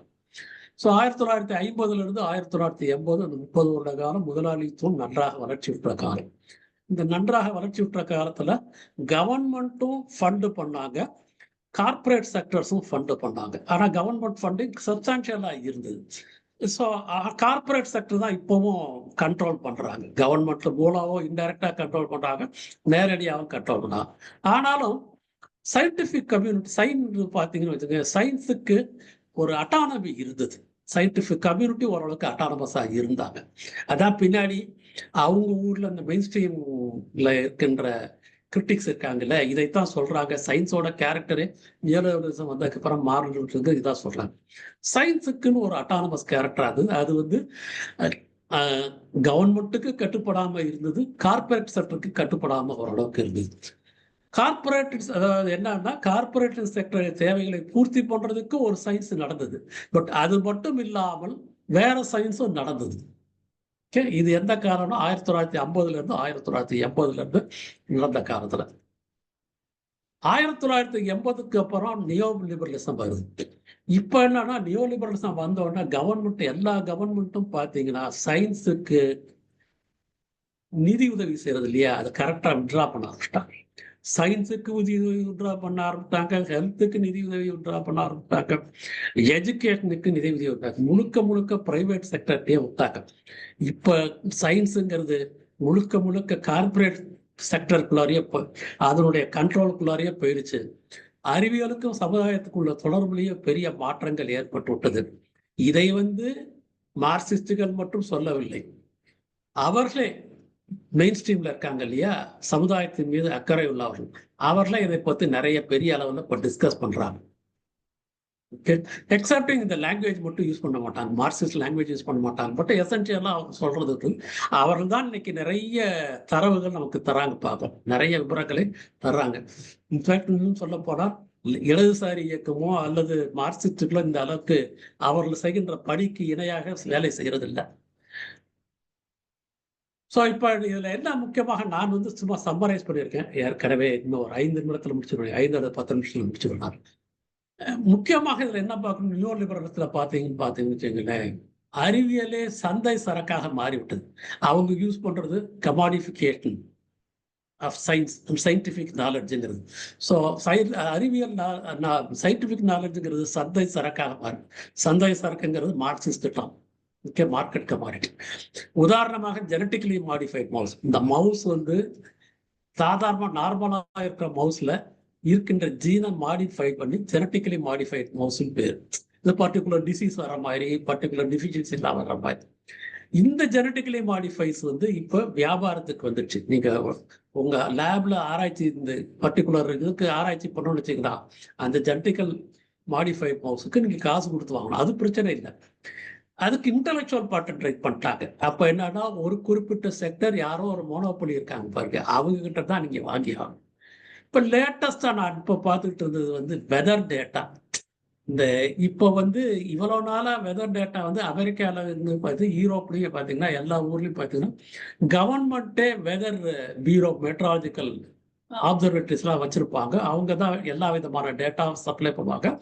அந்த டேட்டா பொது வெளியிலேயே ஃப்ரீயா கொடுப்பாங்க. என்ன இருக்குது இப்போ சமீப காலத்துல பாத்தீங்கன்னா அது கூட கவர்மெண்ட் அதுல இருந்து விட்ரா பண்ணாங்க. அமெரிக்கால சமீபத்தில் நடந்தது ட்ரம்ப் சுத்தமாக ஏறக்குறைய அந்த மீட்ராலஜி டிபார்ட்மெண்ட் ஈக்குவலண்ட் அவங்க ஊருக்கு இருக்கு இல்லையா, அதுல நிறைய பேர் வெளியிலே எடுத்துட்டார், வேலையில இருந்து எடுத்துட்டார். முழுக்க என்ன அர்த்தம்னா பிஎஸ்என்எல் எப்படி நம்ம ஊர்ல செய்யறாங்களோ அதே மாதிரி பிரைவேட் செக்டர்கிட்ட விடுறாங்க. என்ன எதுக்குறது வெதர் டேட்டாவே பிரைவேட் செக்டர்கிட்ட போகுது. அப்ப இன்னைக்கு மழை பெய்யுமா, வெயில் ரொம்ப அதிகமாக இருக்குமா, 102 போகுமா, 100க்கு போகுமானா மீட்ராலஜி டிபார்ட்மெண்ட் சொல்லாது. பிரைவேட் செக்டர்கிட்ட பிரைவேட் வெதர்மென் இருக்காங்கல்ல, அவங்களுக்கு காசு கொடுத்து நீங்க வாங்கணும் அந்த டேட்டா. அப்பதான் நீங்க உங்களுடைய ப்ரோக்ராம் வியாபாரிகளோ அல்லது பொதுமக்களோ அதுக்கு தகுந்த மாதிரி ப்ரோக்ராம் பண்ணுங்க. பெரிய சைக்ளோன் இருந்து பாருங்க, அது மட்டும் தான் செய்ய அந்த meteorology department, equivalent meteorology department தயார். இப்படி ஒரு சட்டத்தை ட்ரம்ப் கொண்டு வரதுக்கு பார்க்க முயற்சிச்சிருக்காரு. இது ட்ரம்ப் மட்டும் இல்லை, அதாவது ஓவராலாவே அந்த ட்ரெண்டுக்காக சொன்ன நான் இது ஒரு சின்ன எக்ஸாம்பிள். எப்படி சயின்டிபிக் நாலேஜுங்கிறது அறிவு சந்தை சரக்காக மாற்றப்படுகிறது. ஒரு 2 சிம்பிள் எக்ஸாம்பிள் சொல்றேன்.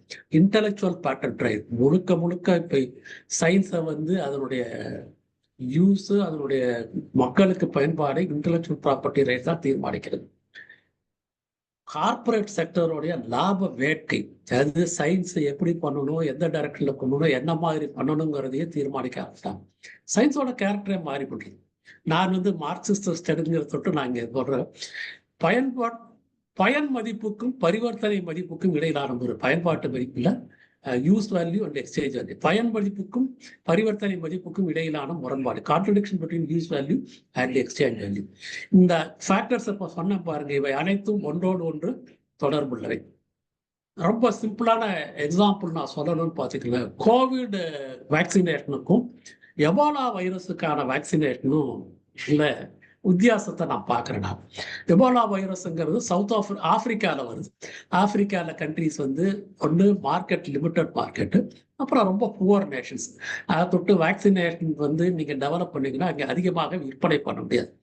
வேற கோவிட் வேக்சினேஷனுங்கிறது குளோபல் லெவலுக்கு தேவைப்பட்டது. இப்போ அமெரிக்காவுக்கு தேவை, ஐரோப்பாவுக்கு தேவை, இந்தியா மாதிரி வளர்ந்த நாடுகளுக்கு தேவை, எல்லா நாடுகளுக்கும் தேவை. இப்போ கோவிட் வேக்சினேஷனுக்கு எபோலா வைரஸ் டெவலப் பண்ணுறதுக்கு 15 வருடங்களுக்கு மேலே ஆச்சு. 10 வருடம் 15 வருடம் வேற குறையாச்சு. கோவிட் வேக்சினேஷன் 2 வருஷத்துல டெவலப் பண்ணிட்டாங்க. ஏது அது மோட்டிவேஷன் பண்ணது? எக்ஸ்சேஞ்ச் வேல்யூ, ப்ராஃபிட் கொண்டு வர முடியும் அந்த எக்ஸ்சேஞ்ச் வேல்யூ.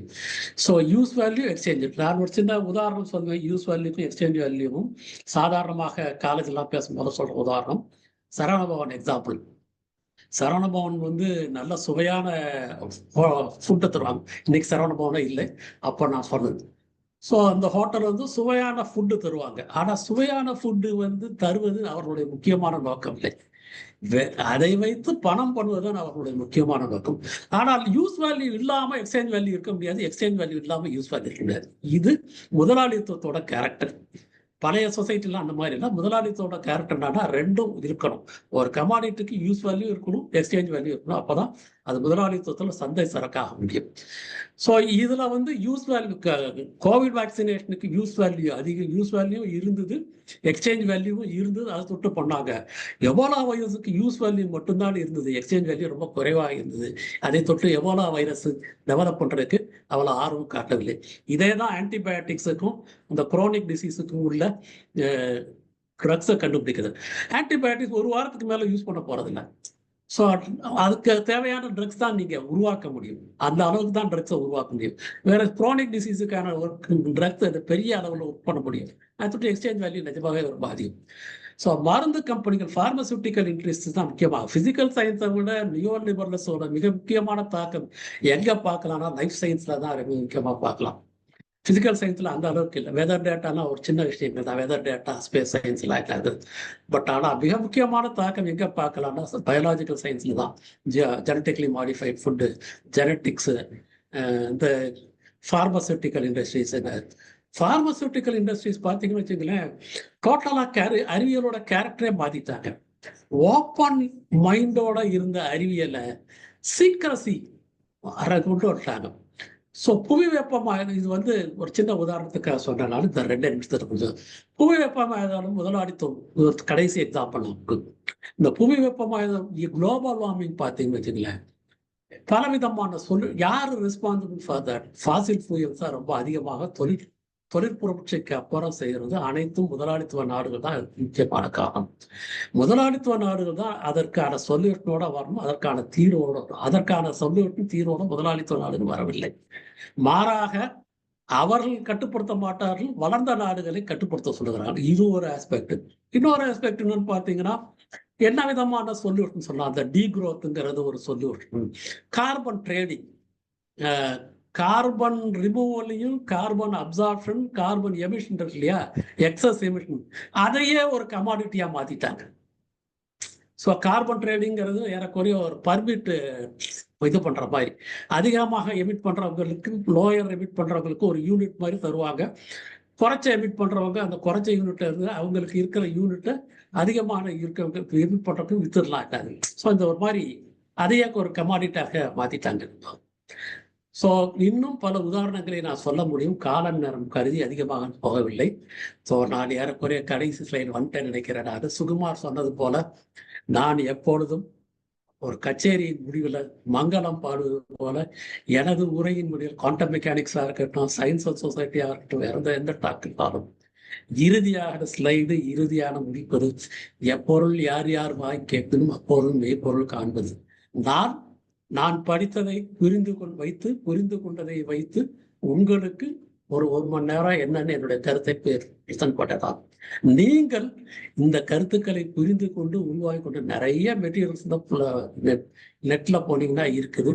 நீங்கள் அதெல்லாம் இண்டிபெண்டா படிக்கணும். இண்டிபெண்டா நீங்களா அதை எவாலுவேட் பண்ணுங்க. அது புரிதலை நீங்க சொல்லுங்க, எல்லாரும் ஷேர் பண்ணிக்கலாம். ஸோ மீண்டும் ஒரு முறை சொல்லி எப்பொருள் யார் யார் வாய் கேட்கணும் அப்பொருள் மெய்ப்பொருள் காண்பது என்று கூறி வாய்ப்பு கொடுத்தவைக்கு நன்றி. இவ்வளவு நேரம் பொறுமையாக கேட்டதுக்கும் நன்றி. கேள்வி பதில் நீங்கள் என்ன கேள்விகள் கேட்டாலும் எவ்வளவு நேரம் நீங்கள் விரும்பினாலும் நான் பதில் சொல்ல தயாராக இருக்கின்றேன். அருமை தோழர் ப்ரொஃபசர், ரொம்ப நன்றி. கூப்பிட்டதுக்கு டக்குன்னு வந்து சப்ஜெக்ட் எங்களுக்கு முடிச்சு கொடுத்தீங்க.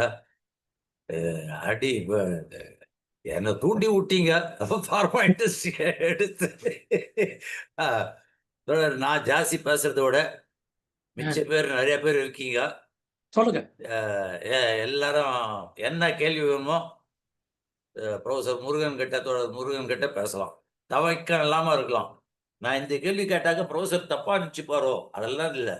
அவர்கிட்ட தப்பா கேட்டாலும் நம்ம கொஸ்டினை வந்து கரெக்ட் பண்ணி எனக்கு ஆன்சர் பண்ணுவாரு. என் கொஸ்டின் தப்பு அப்படின்னு சொல்லி இப்படி கேட்கணும் சுகுமார் இந்த கொஸ்டினை அப்படின்னு சொல்லி என்னை திருத்தி அதுக்கு பதிலும் சொல்லக்கூடிய ஒரு ப்ரொஃபசர் வரும்.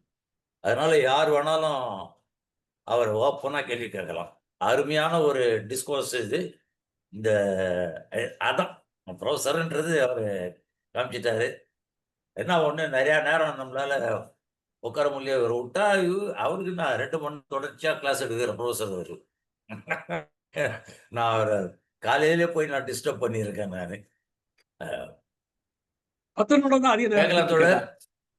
என்னுடைய ஸ்டாண்டர்ட்ல இது ரொம்ப குறைச்ச நேரம்.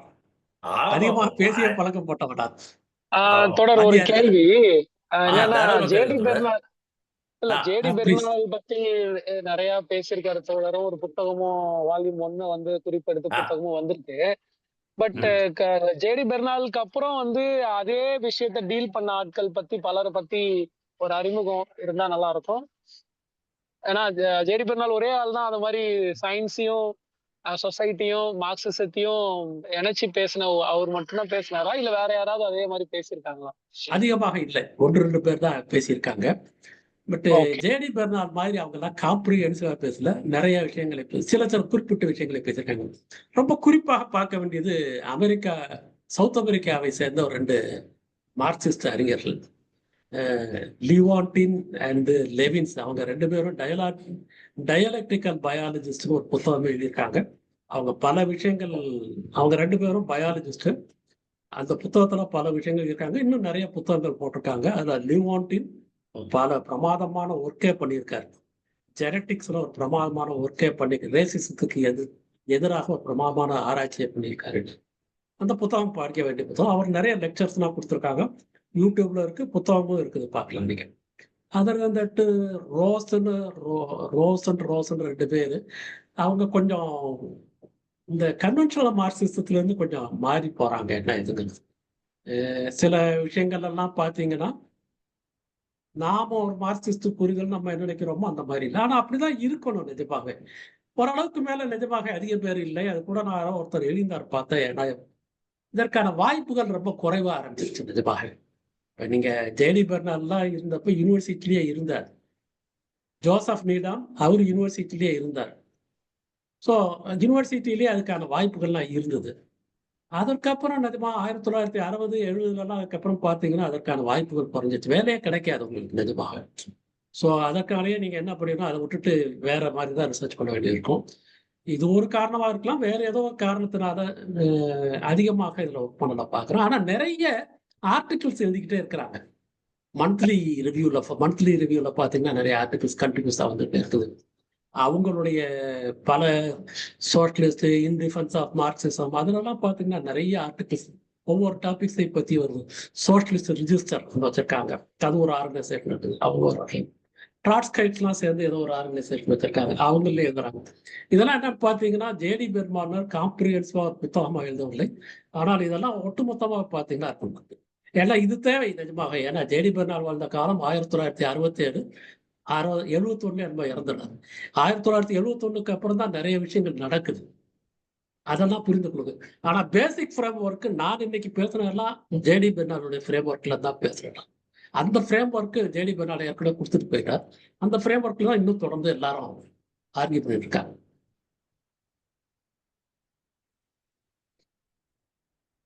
வாங்க, யார் வேணாலும் கேட்கலாம், என்ன கேள்வி வேணாலும். Professor is ready. நம்ம ரெடியா இன்னொரு கேள்வியும் இருக்கு. லைசன்கோ, மெண்டல், ஸ்டாலின் அந்த அந்த நேரத்துல சோவியத் ரஷ்யா வந்து சில தவறுகள் பண்ணியிருக்கிறதா சில பதிவுகள் இருக்கு. கம்யூனிஸ்ட் அரசு வந்து அப்போ அறிவியல் விஷயத்த வந்து அந்த இடத்துல தவறா புரிஞ்சுக்கிட்டாங்களா மெண்டலுடைய அந்த கோட்பாட? மண்டலோட கோட்பாடுல பயோடெக்னாலஜியை பத்தி கொஞ்சம் பிரச்சனை இருக்கு. பயோடெக்னாலஜி மட்டும் இல்ல, ஆரம்ப காலகட்டத்துல சோவியத் ரஷ்யால சயின்ஸுக்கும் டயலெக்டிக்கல் மெட்டீரியல்ஸ்னு வர்றப்ப கொஞ்சம் பிரச்சனைகள் இருந்தது. உண்மையிலேயே அது ஒரு சுலபமான விஷயம் இல்லை.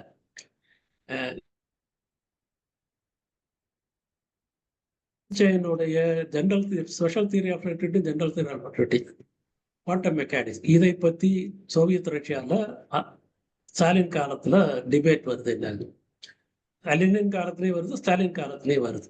லெனின் அதிகமாக இதுல இல்லை, ஸ்டாலின் காலத்துல வருது. அப்ப ரெண்டு விதமான குரூப் இருந்தாங்க. ஒரு குரூப் வந்து it is in conformity with dialectical materialism, அந்த ஸ்பெஷல் தியரி அண்ட் ஜெனரல் ஐன்ஸ்டீனோட ஒர்க்கு. இன்னொரு குரூப் வந்து இல்லை அப்படின்றாங்க. எதுக்காக நான் சொல்றேன்னா, நிஜமாவே சோவியத் ரஷ்யாலேயே ரெண்டு குரூப் வந்து ஒருத்தர் ஆதரவாகவும் இருக்குங்கிறாங்க, ஒருத்தர் எதிர்த்தும் இருக்குங்கிறாங்க. ரிசால்வ் பண்ண முடியாத ஒரு பிரச்சனை அப்படின்ற கதை பார்த்து. இதே பிரச்சனை வந்து பயாலஜிக்கல் சயின்ஸ்லேயே வர்றப்ப இருந்தது. லைசன்கோ நிஜமாக கொஞ்சம் தவறுதலாக போயிட்டார். என்னது, லைசன்கோ வந்து அபிஷியலா இருந்ததை தொட்டு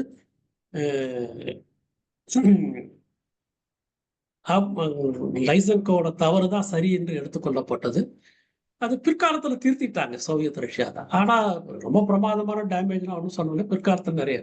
ஆனால் லோரன் கிராஹாம்னு ஒருத்தர் எழுதியிருக்காரு, டயலெக்டிக்கல் மெட்டீரியல்ஸ் ரஷ்யால எப்படியெல்லாம் பயன்படுத்தப்பட்டதுன்னு. லாரன் கிரஹாம்னு ஒரு புத்தகம், பல்வேறு சைக்காலஜி, பல விதமான காஸ்மாலஜி, இந்த மாதிரி பல விஷயங்கள் எடுத்திருக்காரு. சூப்பர் கண்டக்டிவிட்டி இதெல்லாம் அதெல்லாம் பார்த்தீங்கன்னா டயலெக்டிக் சக்சஸ்ஃபுல்லாக அப்ளை பண்ணியிருக்காங்க அவங்களுக்கு. ஆனா இந்த மெயின் ஸ்ட்ரீம்ல சொல்றாங்க லைசன்கோவை மட்டும்தான் பேசுறாங்க. இது போல பல கருத்துக்கள், எண்ணற்ற கருத்துக்கள் வந்து எண்ணற்ற விஷயங்கள் வந்து மெயின் ஸ்ட்ரீம்ல நடந்திருக்குது.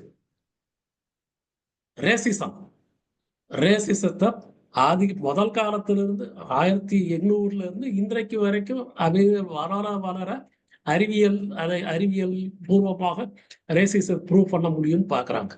ஜெனட்டிக்ஸை கூட இப்போ யூஸ் பண்ணாங்க. என்ன இருக்கு அதுலதான் ஜெனட்டிக்ஸ்ல தான் இந்த லீவான்டின் சொல்றாரு, ஜெனட்டிக் ஸ்டடியில தான் சொல்றாரு, நீங்க சொல்றதா தப்புங்கிறாரு, நல்ல ஆதாரத்தோட கூடாது. ஸோ அதெல்லாம் அவங்க பேசவே மாட்டேங்கிறாங்க. ஸோ அதான் லைசன்கோ விவகாரம் நிச்சயமாக தவறுதான். நம்ம ஒன்றுதான் லெஃப்ட்ல இருக்க தொட்டே, மார்க்சிசம் தெரிஞ்ச தொட்டே, டயலெக்டிக் மெட்டீரியலிசம் தொட்டே எல்லாரும் சரியாக எல்லாமே உண்டு. டயலெக்டிக் மெட்டீரியலிசம் வந்து ஒரு விதத்துல ஒரு மந்திரக்கோள் இல்லை, அது ஒரு ஃப்ரேம் ஒர்க்கு கொடுக்குது, அவ்வளவுதான். நீங்க எப்படி கிரியேட்டிவா எவ்வளவு பேலன்ஸ்டா கிரியேட்டிவா யூஸ் பண்ணிக்கிறது. அங்க நிஜமாக நல்லா கிரியேட்டிவா தான் யூஸ் பண்ணாங்க சோவியத் ரஷ்யால. இன்றைக்கு சைனா வளர்ந்துருக்கிறது மிக முக்கியமான காரணம் மார்க்சிஸ்ட் அண்டர்ஸ்டாண்டிங் தான், டயலெக்டிக் மெட்டீரியல்ஸ் அண்டர்ஸ்டாண்டிங். இல்லாட்டா வந்திருக்காதுங்க. மிக பின்தங்கிய நிலைமையில இருந்து இன்னைக்கு சூப்பர் பவர் ஸ்டேட்டுக்கு வந்துட்டாங்க. ஸோ இதெல்லாம் வந்து அவர்கள் அதிகமாக மெயின் ஸ்ட்ரீம்ல இருந்து பேசுறாங்க இல்லையா, அவங்க ஹைலைட் பண்ண மாட்டேங்கிறாங்க.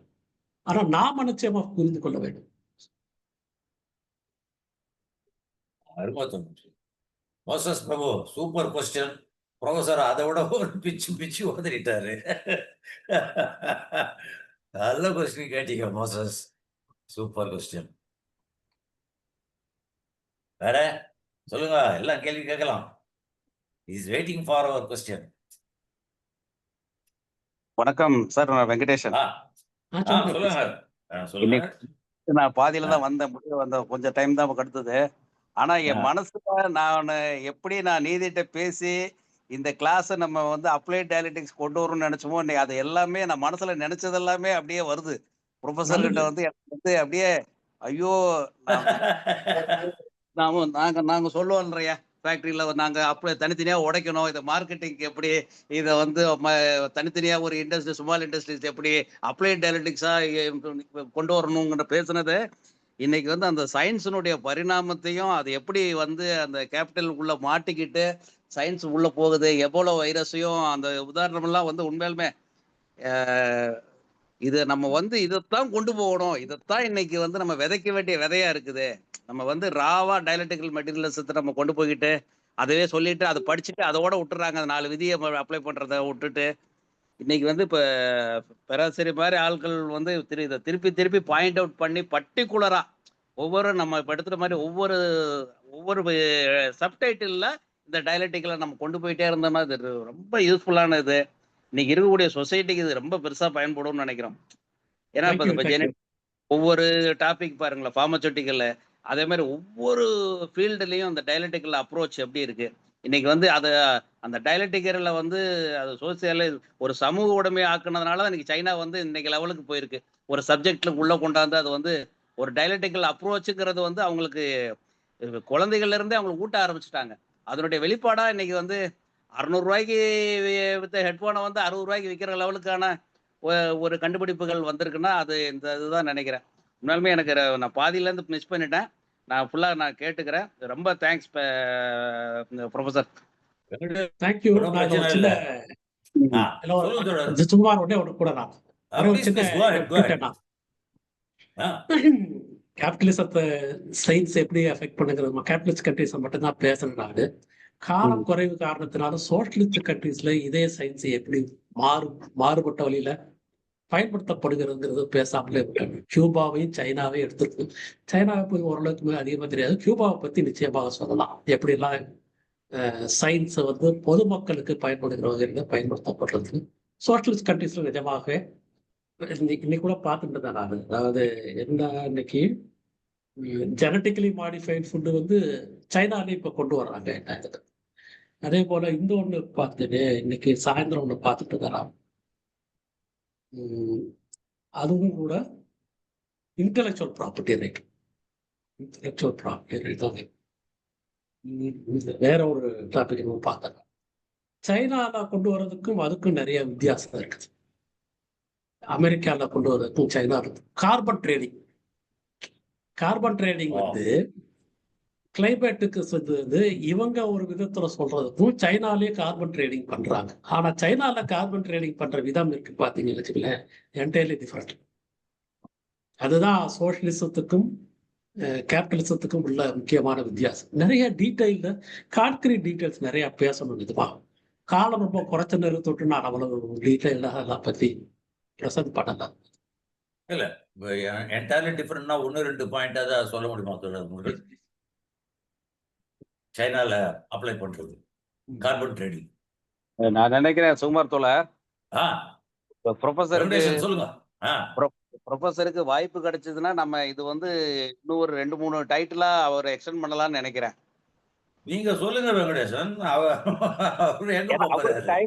அவர் வேலியபிள் டைம் கொடுத்தாங்கன்னா இன்னும் ஒரு 2-3 வாரத்துக்கு கூட இந்த சயின்ஸ் அந்த டயலெக்டிக்ல எப்படி அப்ரோச் நம்ம எடுக்கிறது, நம்ம இந்தியால என்ன தவறு பண்ணிக்கிட்டு இருக்கோம், கேளுங்க அவர்கிட்ட, கேளுங்க ப்ரொஃபசர் கிட்ட.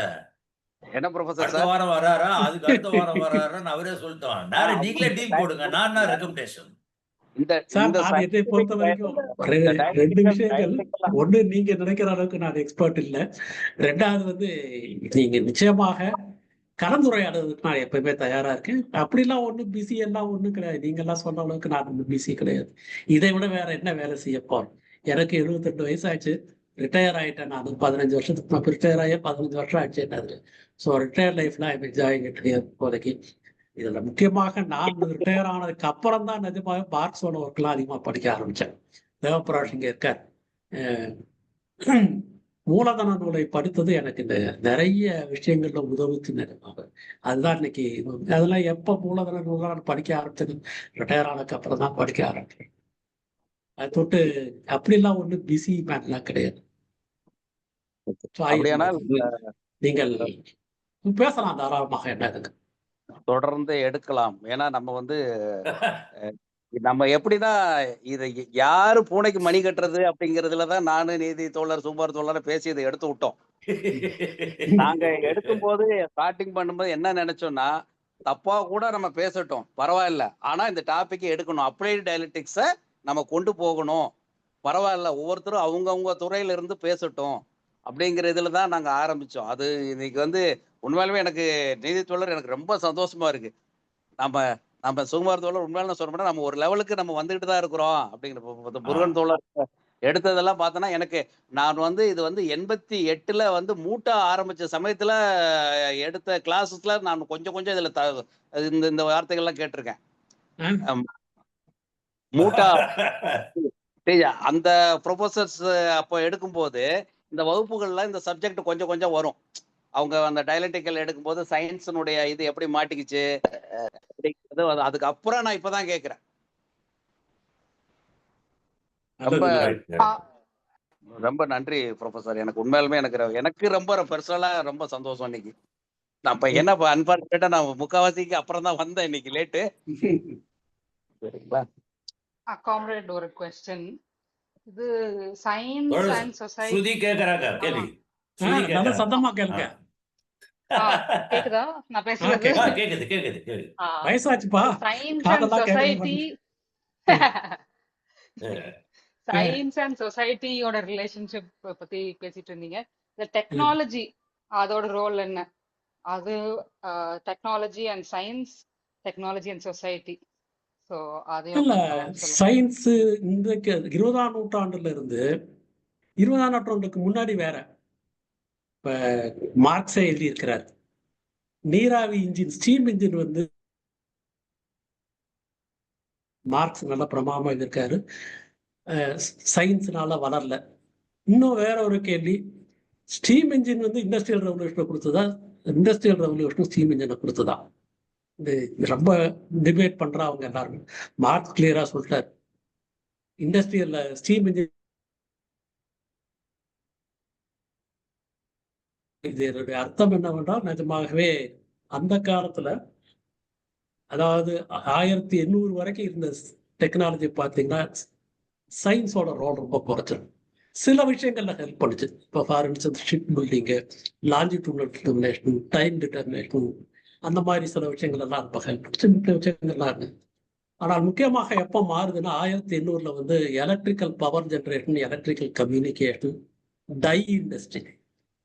டை இண்டஸ்ட்ரி வந்து முழுக்க முழுக்க கெமிக்கல் நாலேஜுக்காக போட்டி வந்து ஜெர்மனிக்கும் அமெரிக்காவுக்கும் நடக்குது. இங்கிலாந்து ஏமாட்டாங்க, பிரான்ஸ் எல்லாம் ஏமாட்டாங்க. ஸோ போட்டி வந்து அமெரிக்காவுக்கும் ஜெர்மனிக்கும் நடக்குது. ஆனால் டை இண்டஸ்ட்ரிக்கு மேலே நம்ம பேட்டன்ட் அப்பயே பண்ணிட்டாங்க. ஸோ அப்போ கெமிக்கல் நாலேஜ் ரொம்ப, கெமிஸ்ட்ரி நாலேஜ் ரொம்ப அதிகமாக தான் இருந்தது. அமெரிக்காவில் தான் பவர் ஜென்ரேஷனும் கம்யூனிகேஷனும் மிகப்பெரிய லெவலில் கொண்டு வர்றாங்க. எல்லாம் இதுங்கிறது தேவை இருக்குது நிஜமாகவே. ஸோ அப்போதான் முதல்ல வந்து, ஆனால் பவர் ஜென்ரேஷனும் பவர் டெக்னாலஜியும் பார்த்தீங்கன்னா அது பண்ணுறதுக்கு ஃபிசிக்ஸோட தேவை. ஸோ அந்த காலத்துல இருந்து வரிசையாக இன்றைக்கு வரைக்கும் பார்த்தீங்கன்னா வந்த டெக்னாலஜி அனைத்தும் சயின்ஸ் இல்லாமல் ஒரு டெக்னாலஜி இல்லை. நம்ம சமீப காலத்தில் வந்த டெக்னாலஜி 20ஆம் நூற்றாண்டு டெக்னாலஜி. ஆனால் டெக்னாலஜி இல்லாமல் சயின்ஸ் வளரல. இது ரெண்டும் டயலெக்டிக்கலி ரிலேட்டட். சயின்ஸோட வளர்ச்சி டெக்னாலஜிக்கு உதவுகின்றது, டெக்னாலஜியோட வளர்ச்சி சயின்ஸுக்கு உதவு, சயின்ஸோட வளர்ச்சிக்கு உதவு. ஆனால் சயின்ஸ் இப்பவும் கூட டெக்னாலஜி மூலமாக தான் ப்ரொடக்டிவ் ஃபோர்ஸாக வருது, உற்பத்தி சக்தியாக வருது. டைரக்டாகவே சயின்ஸ் வந்து மாற முடியாது. ஏன்னா சயின்ஸுக்கு ஜென்ரல் பிரின்சிபிள்ஸ் வருது. அந்த ஜென்ரல் பிரின்சிபிள்ஸை யூஸ் பண்ணி நீங்கள் டெக்னாலஜி கொடுக்குறீங்க. அது டெக்னாலஜி மூலமாக தான் வருது. டெக்னாலஜி ஏன் வளர வேண்டும்? நிஜமாக வேலையினால் பெஸ்ட் சாப்டர். மார்க்ஸ் சொன்னதா, எல்லாரும் வேற வழி, அவங்களே அது அப்படிதான் பேசுறாங்க. சுத்தி வளைச்சு பார்த்தீங்கன்னா இந்த லாங்குவேஜ்ல மட்டும் பேச மாட்டாங்க, மெயின் ஸ்ட்ரீம் சொல்றாங்க இல்லையா, அவங்களே ஏதோ ஒரு விதத்துல மார்க்ஸ் சொல்ற வேலை நாள் சாப்டர்ல சொல்றாரு இல்லையா, டெக்னாலஜி பத்தி பேசுறாரு இல்லையா, டெக்னாலஜி ஏன் வந்ததுங்கிறது தான், ஆட்டோமேஷன் ஏன் செய்ய வேண்டியிருக்கிறது இது. ஸோ இதான் சுருக்கமாக சயின்ஸ் அண்ட் டெக்னாலஜி ரிலேஷன்ஷிப். ரொம்ப அதிகமாக நீங்க போனா பிரகேஷ் தான் புதுசாக தான், நான் இல்லை. அவர் வந்து is an expert in philosophy of technology. யார் சொன்னீங்க? பிரபீர் பிரகேஷ் தான். புர்காஷ் தான். Okay okay. மேபி அவர் புக்க பேஸ் பண்ணி நெக்ஸ்ட் ஒரு டாக் சயின்ஸ் அண்ட் டெக்னாலஜி. ஐயோ, நான் இப்போ நான் ஏற்கனவே இந்த பெர்னாலுக்கு தரேன்னு சொல்லியிருக்கேன். நான் இந்த டாக் தொட்டு பெர்னாலுடைய ப்ரிப்பரேட்டிவ் கொஞ்சம் குறைஞ்சு போச்சு, ஒரு 10 நாள் ஆயிட்டாரு. அதை தொட்டு அவருடைய புத்தகத்தை எடுக்கிறேன்னு நிச்சயமாக பெர்னால் டாக்க போயிடும். இப்போதைக்கு இல்லை, கொஞ்சம் நாள் கழிச்சு எடுப்பேன். நாலுனாக்கா எவ்வளவு நாள் அது? நானு ஸ்ருதி வெங்கடேஷ் 3 பேரும் பிடிச்சிட்டோம், விட மாட்டோம். இந்த டாபிக் ரெடியா இருக்கணும் நீங்க.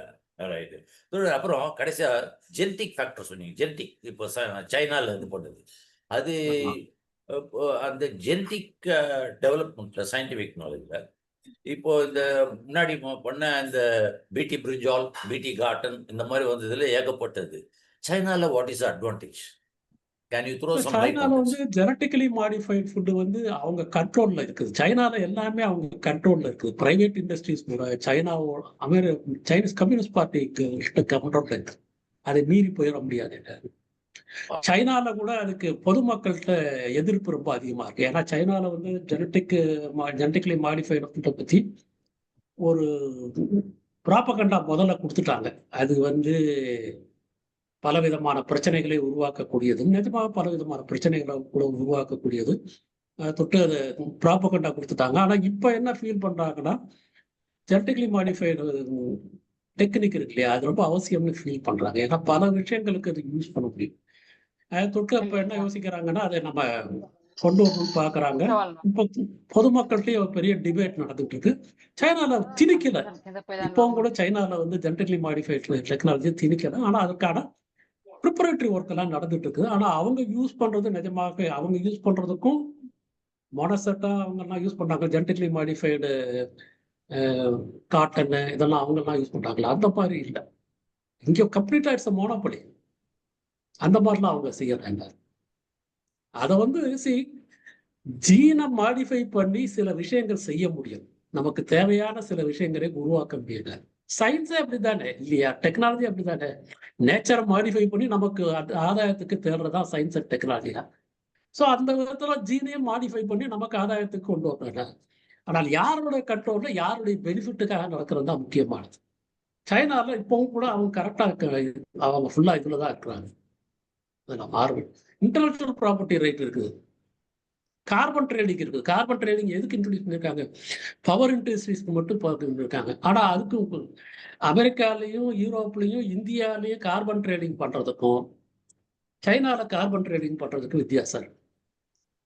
அது கொஞ்சம் டீட்டெயிலா பார்த்தாதான் சொல்ல முடியாது. தேங்க்யூ. ஸோ நம்ம வந்து லெஃப்டோட பொசிஷன் வந்து இந்தியாவை பொறுத்த வரைக்கும் கரெக்ட். ஜெனட்டிக்கலி மாடிஃபைட் ஃபுட்டை நம்ம அப்போஸ் பண்றது கரெக்ட். ஏன்னா ஜெனட்டிக்கலி மாடிஃபைட் ஃபுட்டுங்கிற தொட்டு நமக்கு லாபம் வரப்போறது இல்லை. ஜெனட்டிக்கலி மாடிஃபைட் ஃபுட்டு தொட்டு நமக்கு நட்டம் தான் வரப்போகுது. நம்மளுடைய விவசாயிகளுக்கு நட்டம் தான் வரப்போகுது, நம்மளுடைய கன்சியூமர்ஸுக்கு நட்டம் தான் வரப்போகுது. அதை தொட்டு நம்ம ஜெனட்டிக்கலி மாடிஃபைட் ஃபுட்டை நம்ம எதுக்குறோம். பட் ஓவராலா ஜெனட்டிக்கலி மாடிஃபைட் ஃபுட்டே தவறுன்னு ஒரு கன்க்ளூஷனுக்கு போயிடக்கூடாது.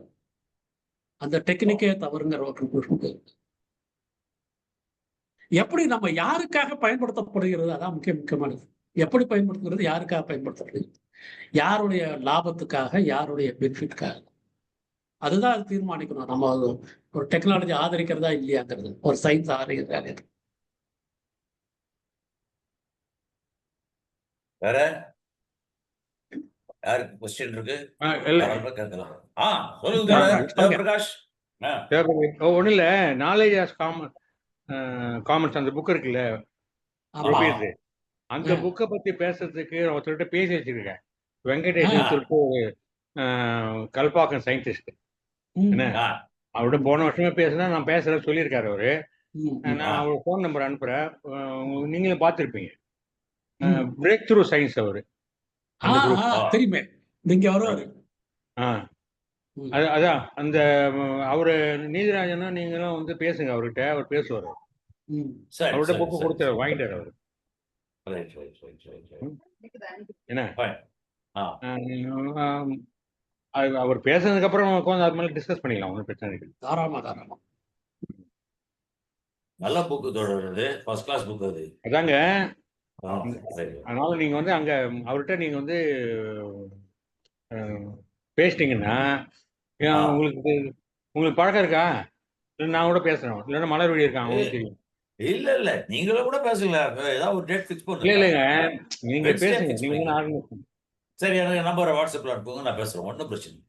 நீங்கள் நீதிராஜன் பேசுங்க. தாராளம், அப்சல்யூட்லி நோ ப்ராப்ளம். அவரு கொஞ்சம் டைம் கேட்பாரு ப்ரிப்பேர் பண்றதுக்கு, அது ப்ரிப்பேர் பண்ணிட்டு ஒன்றும் பிரச்சனை இல்லை. மோஸ்ட் லைக்லி அடுத்த வாரம் முருகானந்தன் கிளாஸ் இருக்கும் இதே மாதிரி. சரி, ஓகே. ஆமா, ஓகே. இது ஞாபகத்தை வச்சுங்க, நான் நம்பர் அனுப்புறேன். கண்டிப்பா. ஓகே. வேற ஏதாவது கொஸ்டின் இருக்கா?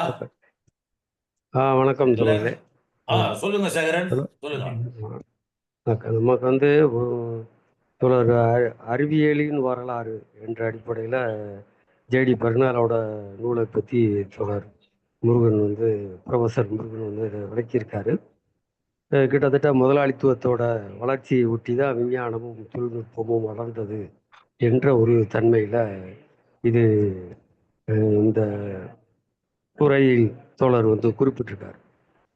எனக்கு என்ன கேள்வி அப்படின்னா, 2ஆம் உலகப் போருக்கு பிறகு 2 துருவமாக உலகம் வந்து மாறியது என்பது எல்லாத்துக்கும் தெரியும். ஒன்று ஏகாதிபத்திய உலகமாகவும், இன்னொன்று சோசியலிச பார்ட்டாகவும் மாறியது.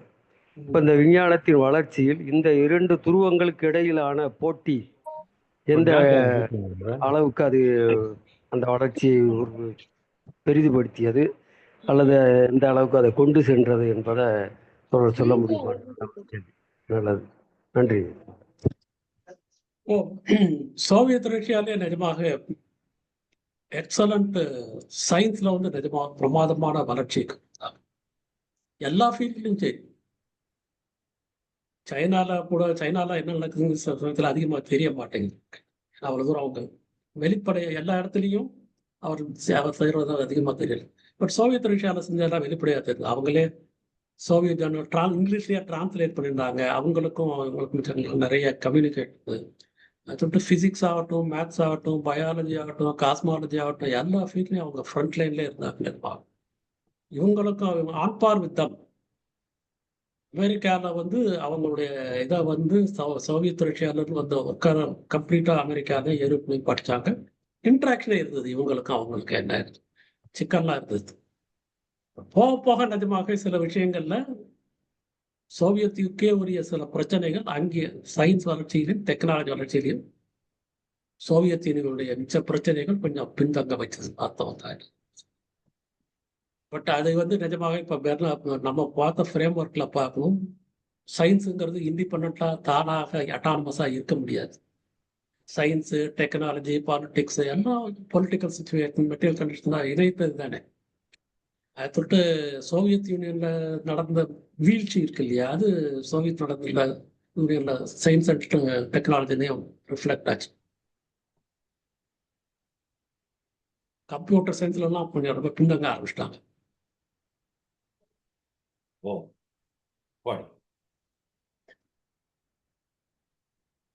ஸ்பேஸ் சயின்ஸ்ல நல்லா பிரமாதமா போயிட்டு இருந்தாங்க. கம்ப்யூட்டர் சயின்ஸ்ல பின்தங்க.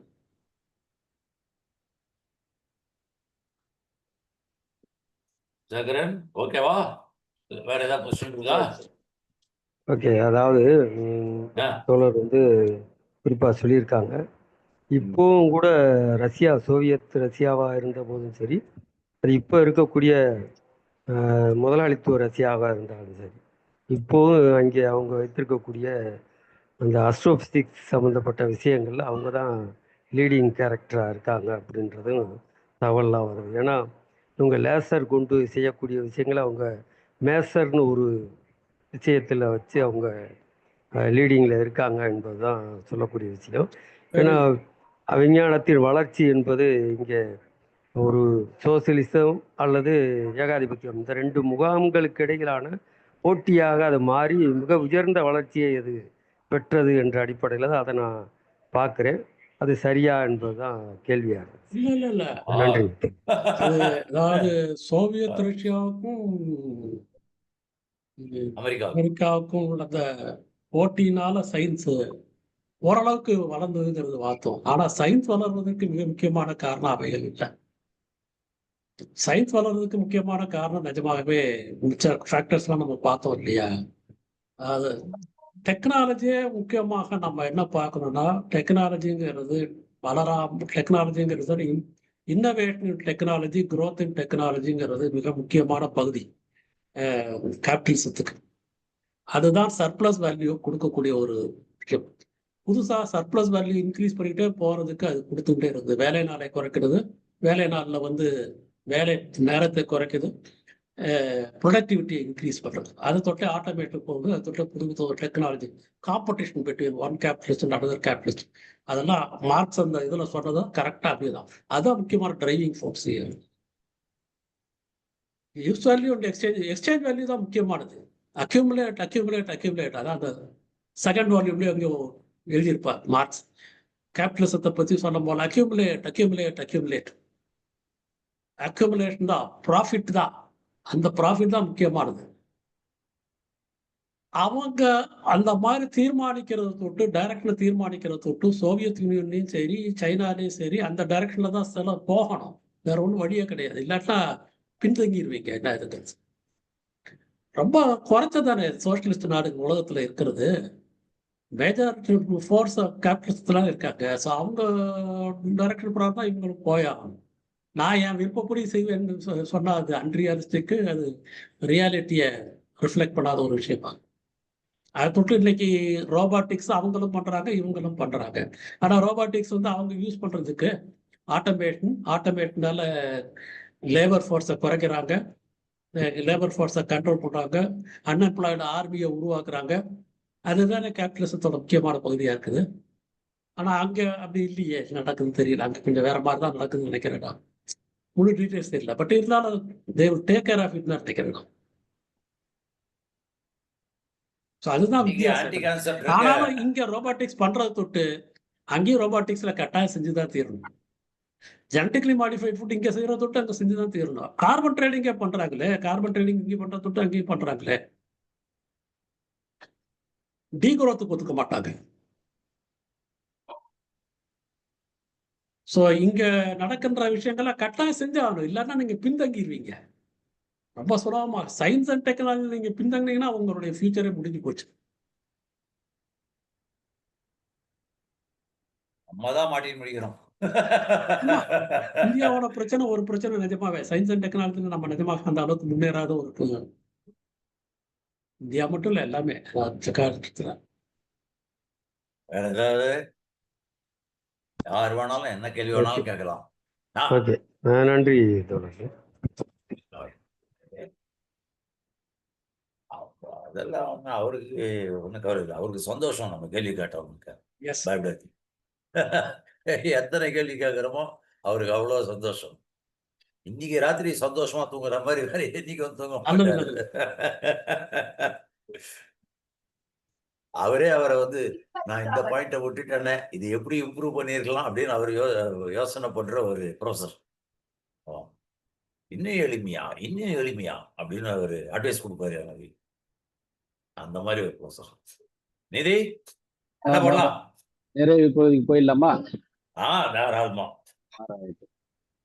தோழர்களே, அதான் இன்னைக்கு வந்து பேராசிரியர் வந்து சிவிலைசேஷன்களுக்கு இடையில அறிவியல் வளர்ச்சியினுடைய இன்டர் கனெக்ஷன் சொன்னாங்க. அது எனக்கு ரொம்ப ஐ ஓப்பனிங்கா இருந்தது.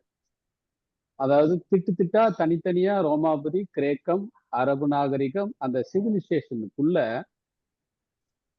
அறிவியல் என்ற தொடர்பை வந்து கிரேக்கத்துல அறிவியல் என்ன நிலைமையில இருந்தது, அதுவே ஐரோப்பா வரும்போது என்னவா மாறியது, அப்போ அது வந்து அதற்கான முன் தேவைகள் என்ன, அறிவியல் இப்போ படிப்படியா அறிவியலுடைய படிப்படியான வளர்ச்சி வந்து இன்று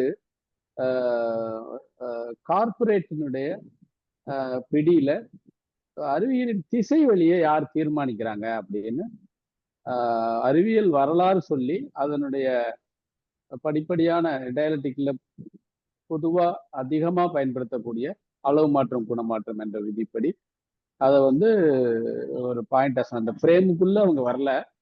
ஆனா அதை ரொம்ப இயல்பா வந்து அவங்க மார்க்சிய பார்வைன்னு அந்த தலைப்புக்குள்ளேயே டயலட்டிக் தான் மார்க்சிசத்தினுடைய ஆன்மான்னு லெனின் சொல்லியிருக்காங்க. அந்த வகையில அதை ஃப்ரேமா சும்மா வந்து வெறுமனே பார்க்கறதுங்கிறது ஒரு வகை. அதை அவங்க சொன்ன மாதிரி எப்பொருள் யார் யார் வாய்ப்பை கேட்பணும் அப்படிங்கிற மாதிரி அதோட அதை வந்து ஒரு குழந்தை பார்வை போல முன்முடிவே இல்லாம பாக்குறது நம்ம பார்வையா. அதுல எதெல்லாம் வந்து சேர்ந்துக்குதோ அப்படி சேர்க்கட்டும், ஆர்கானிக்கா பாருங்க அப்படிங்கிறது தான். இப்ப அந்த இதோட உங்களுக்கு வந்து நீங்க இதுவரைக்கும் வந்திருக்கிற சாதனைகளை உள்வாங்குற அதே நேரத்துல உங்ககிட்ட இருந்து வர பங்களிப்போட அதை பாருங்க அப்படிங்கிற மாதிரி. உண்மையில டயலட்டிக் கிளாஸ் தான் நடத்தினாங்க. அந்த பேரை வந்து எனக்கு அவ்வளவு தெரியாது அப்படின்னு அம்பல சொல்லிக்கிட்டு தோழர் நடத்தினாங்க. அது வந்து அது அது அது ரைட்டு. அது அவங்க தனித்தன்மைன்னு நான் எடுத்துக்கிறேன். நான் எனக்கு என்ன புரிஞ்சுதுங்கிற வெளிப்படுத்துறதுக்காக சொல்றேன் இதை. இப்ப அந்த வகையில அப்போ இங்க இந்த வகுப்புகள் வெங்கடேசன் நானும் சுகுமார் வந்து ஒரு இயங்கியல் தத்துவ அரட்டைக்காரர்கள். டீ கடையில் அடிச்சுக்கிட்டு இருப்போம். இது விடக்கூடாது, நம்ம நிம்மதி கொலையிறது அடுத்தவங்க நிம்மதியை கெடுக்கணுங்கிறதுக்காக தான் இதை ஆரம்பிச்சு. அவர் ப்ரொஃபசர் நிம்மதியெல்லாம் கெடுக்கக்கூடாது. இந்த வகையில எங்க தோழர் ரவீந்திரன் வந்து இங்க இருக்கிறாங்க. பொதுவில் நாங்க அவங்க வந்து மதமும் மார்க்சியம்ங்கிற தலைப்புலையும் இந்துத்துவமும் இந்து விடுதலை நெறியும் என்ற அடிப்படையிலும் இந்துத்துவம் இந்து சமயம் சமூக மாற்றங்கள் அடிப்படையில ஒரு 19-20 புத்தகங்களை எழுதியிருக்கிறாங்க. சென்னை பல்கலைக்கழகத்துல கலாநிதி டாக்டர் பட்டம் படிச்சு முடிச்சாங்க.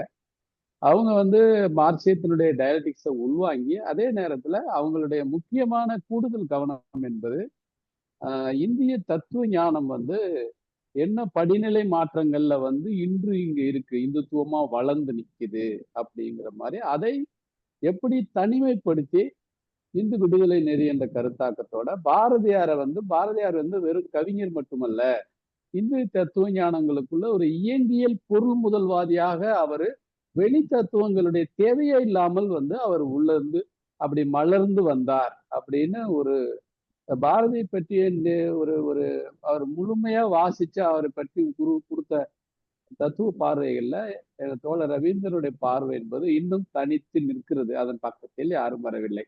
பேராசிரியர் கைலாசவதியினுடைய அருகே வளர்ந்து வந்த பேராசிரியர் ரவீந்திரன் அவர்கள் இன்றைய வகுப்பு என்பது பொதுவா வந்து நாங்க கொஞ்சம் விலகி நின்று உங்களை அழகு பார்த்து சிரிச்சு ரசிக்கிறதாகவும் ஒரு தனி குடும்பம் வந்திருக்கீங்கிறத நான் புரிந்து கொண்டதுனால நான் அதுல ஒரு முக்கிய உறுப்பினரான சுகுமார முன்ன தள்ளி எங்களுக்கு நாங்க தனியா இல்லை, அங்கங்க வந்து இந்த தத்துவ அரட்டைகள் வேற வேற வடிவங்கள்ல நடந்துகிட்டே இருக்கு அப்படிங்கிற ஒரு சந்தோஷம் தான் என்னுடைய தொகுப்பா நான் இன்னைக்கு சொல்லக்கூடியது.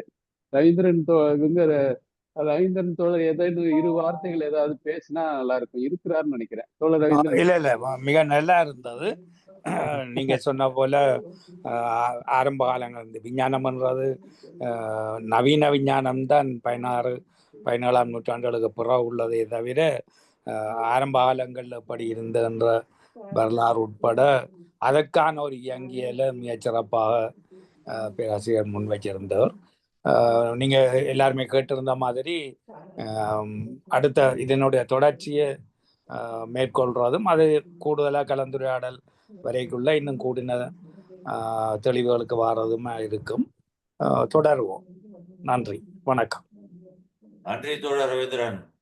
அத அவங்களுக்கும் சரியா பட்டிருக்கு. அதாவது நான் முருகன் பேராசிரியர் அவர்களுக்கு நான் என்ன சொல்லுவேன்னா, ரோமாபுரி ஒரு தனி பகுதியா தீவு மாதிரியும், அரபு கலாச்சாரம் தீனிபா மாதிரியும், அரபு உலகம் ஐரோப்பா தீவாவும் இருந்தத இன்று வகுப்பு என்னுடைய மூளையில வந்து நம்ம எப்படி மூலதனம் படிச்ச பிறகு அந்த ஒரு சரக்கை வந்து நம்ம எத்தனையோ ஆணிவேர் சல்லிவேர் கொண்ட தொடர்புகளோட நம்ம பார்க்குற மாதிரி அந்த அறிவியல் என்ற வேர்களால் இந்த இந்த இந்த சிவிலைசேஷன்ஸ்ல வந்து இணைச்சு என்னுடைய மூளையில ஒரு சிறு புது பகுதியை உருவாக்கி இருக்கிறார். அதுக்கு நன்றி கூறணும் அப்படின்னு எங்க பேராசிரியர்களுக்கு நன்றி கூறி இந்த இன்னும் பெரிய அளவுக்கு ரசிகர்கள் வந்திருக்கிறாங்க. உங்களுடைய தலைப்புகளை நீங்களே முடிவு பண்ணுங்க. உங்க நேர காலத்தையும் நீங்களே முடிவு பண்ணுங்க, எத்தனை நாளைக்கு ஒரு முறை அப்படிங்கிற மாதிரி பண்ணி தொடர்ந்து இப்ப நாங்க வந்து எங்க புதன்கிழமை அப்படிங்கிற மாதிரி இதை அப்படியே ஆரம்பிச்சு அது பார்ப்போம் எத்தனை பேர் எத்தனை கிடைக்குது என்ன பண்ணுவோம்னு ஒரு விளையாட்டுத்தனமா தான் ஆரம்பிச்சோம். ஆனாலும் தொடர்ந்து வந்துகிட்டு இருக்கிறது. நம்ம இப்ப அவரு வெங்கடேசன் தோழர் வந்து பயங்கர உற்சாகமா இருக்காரு. அவர் ஒரு தொழில் முனைவோர் பிளஸ் வந்து அவர் டயலட்டிக்கலா எப்போதும் பேசிக்கிட்டு இருந்தவர்.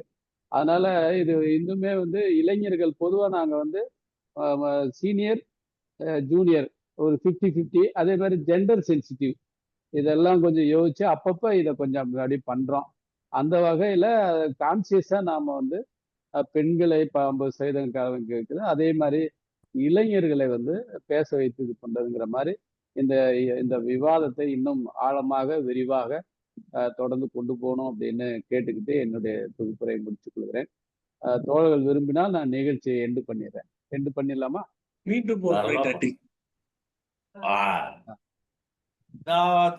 நீங்க முருகன் உங்களுக்கு அட்டகாசம், ரொம்ப சந்தோஷம்.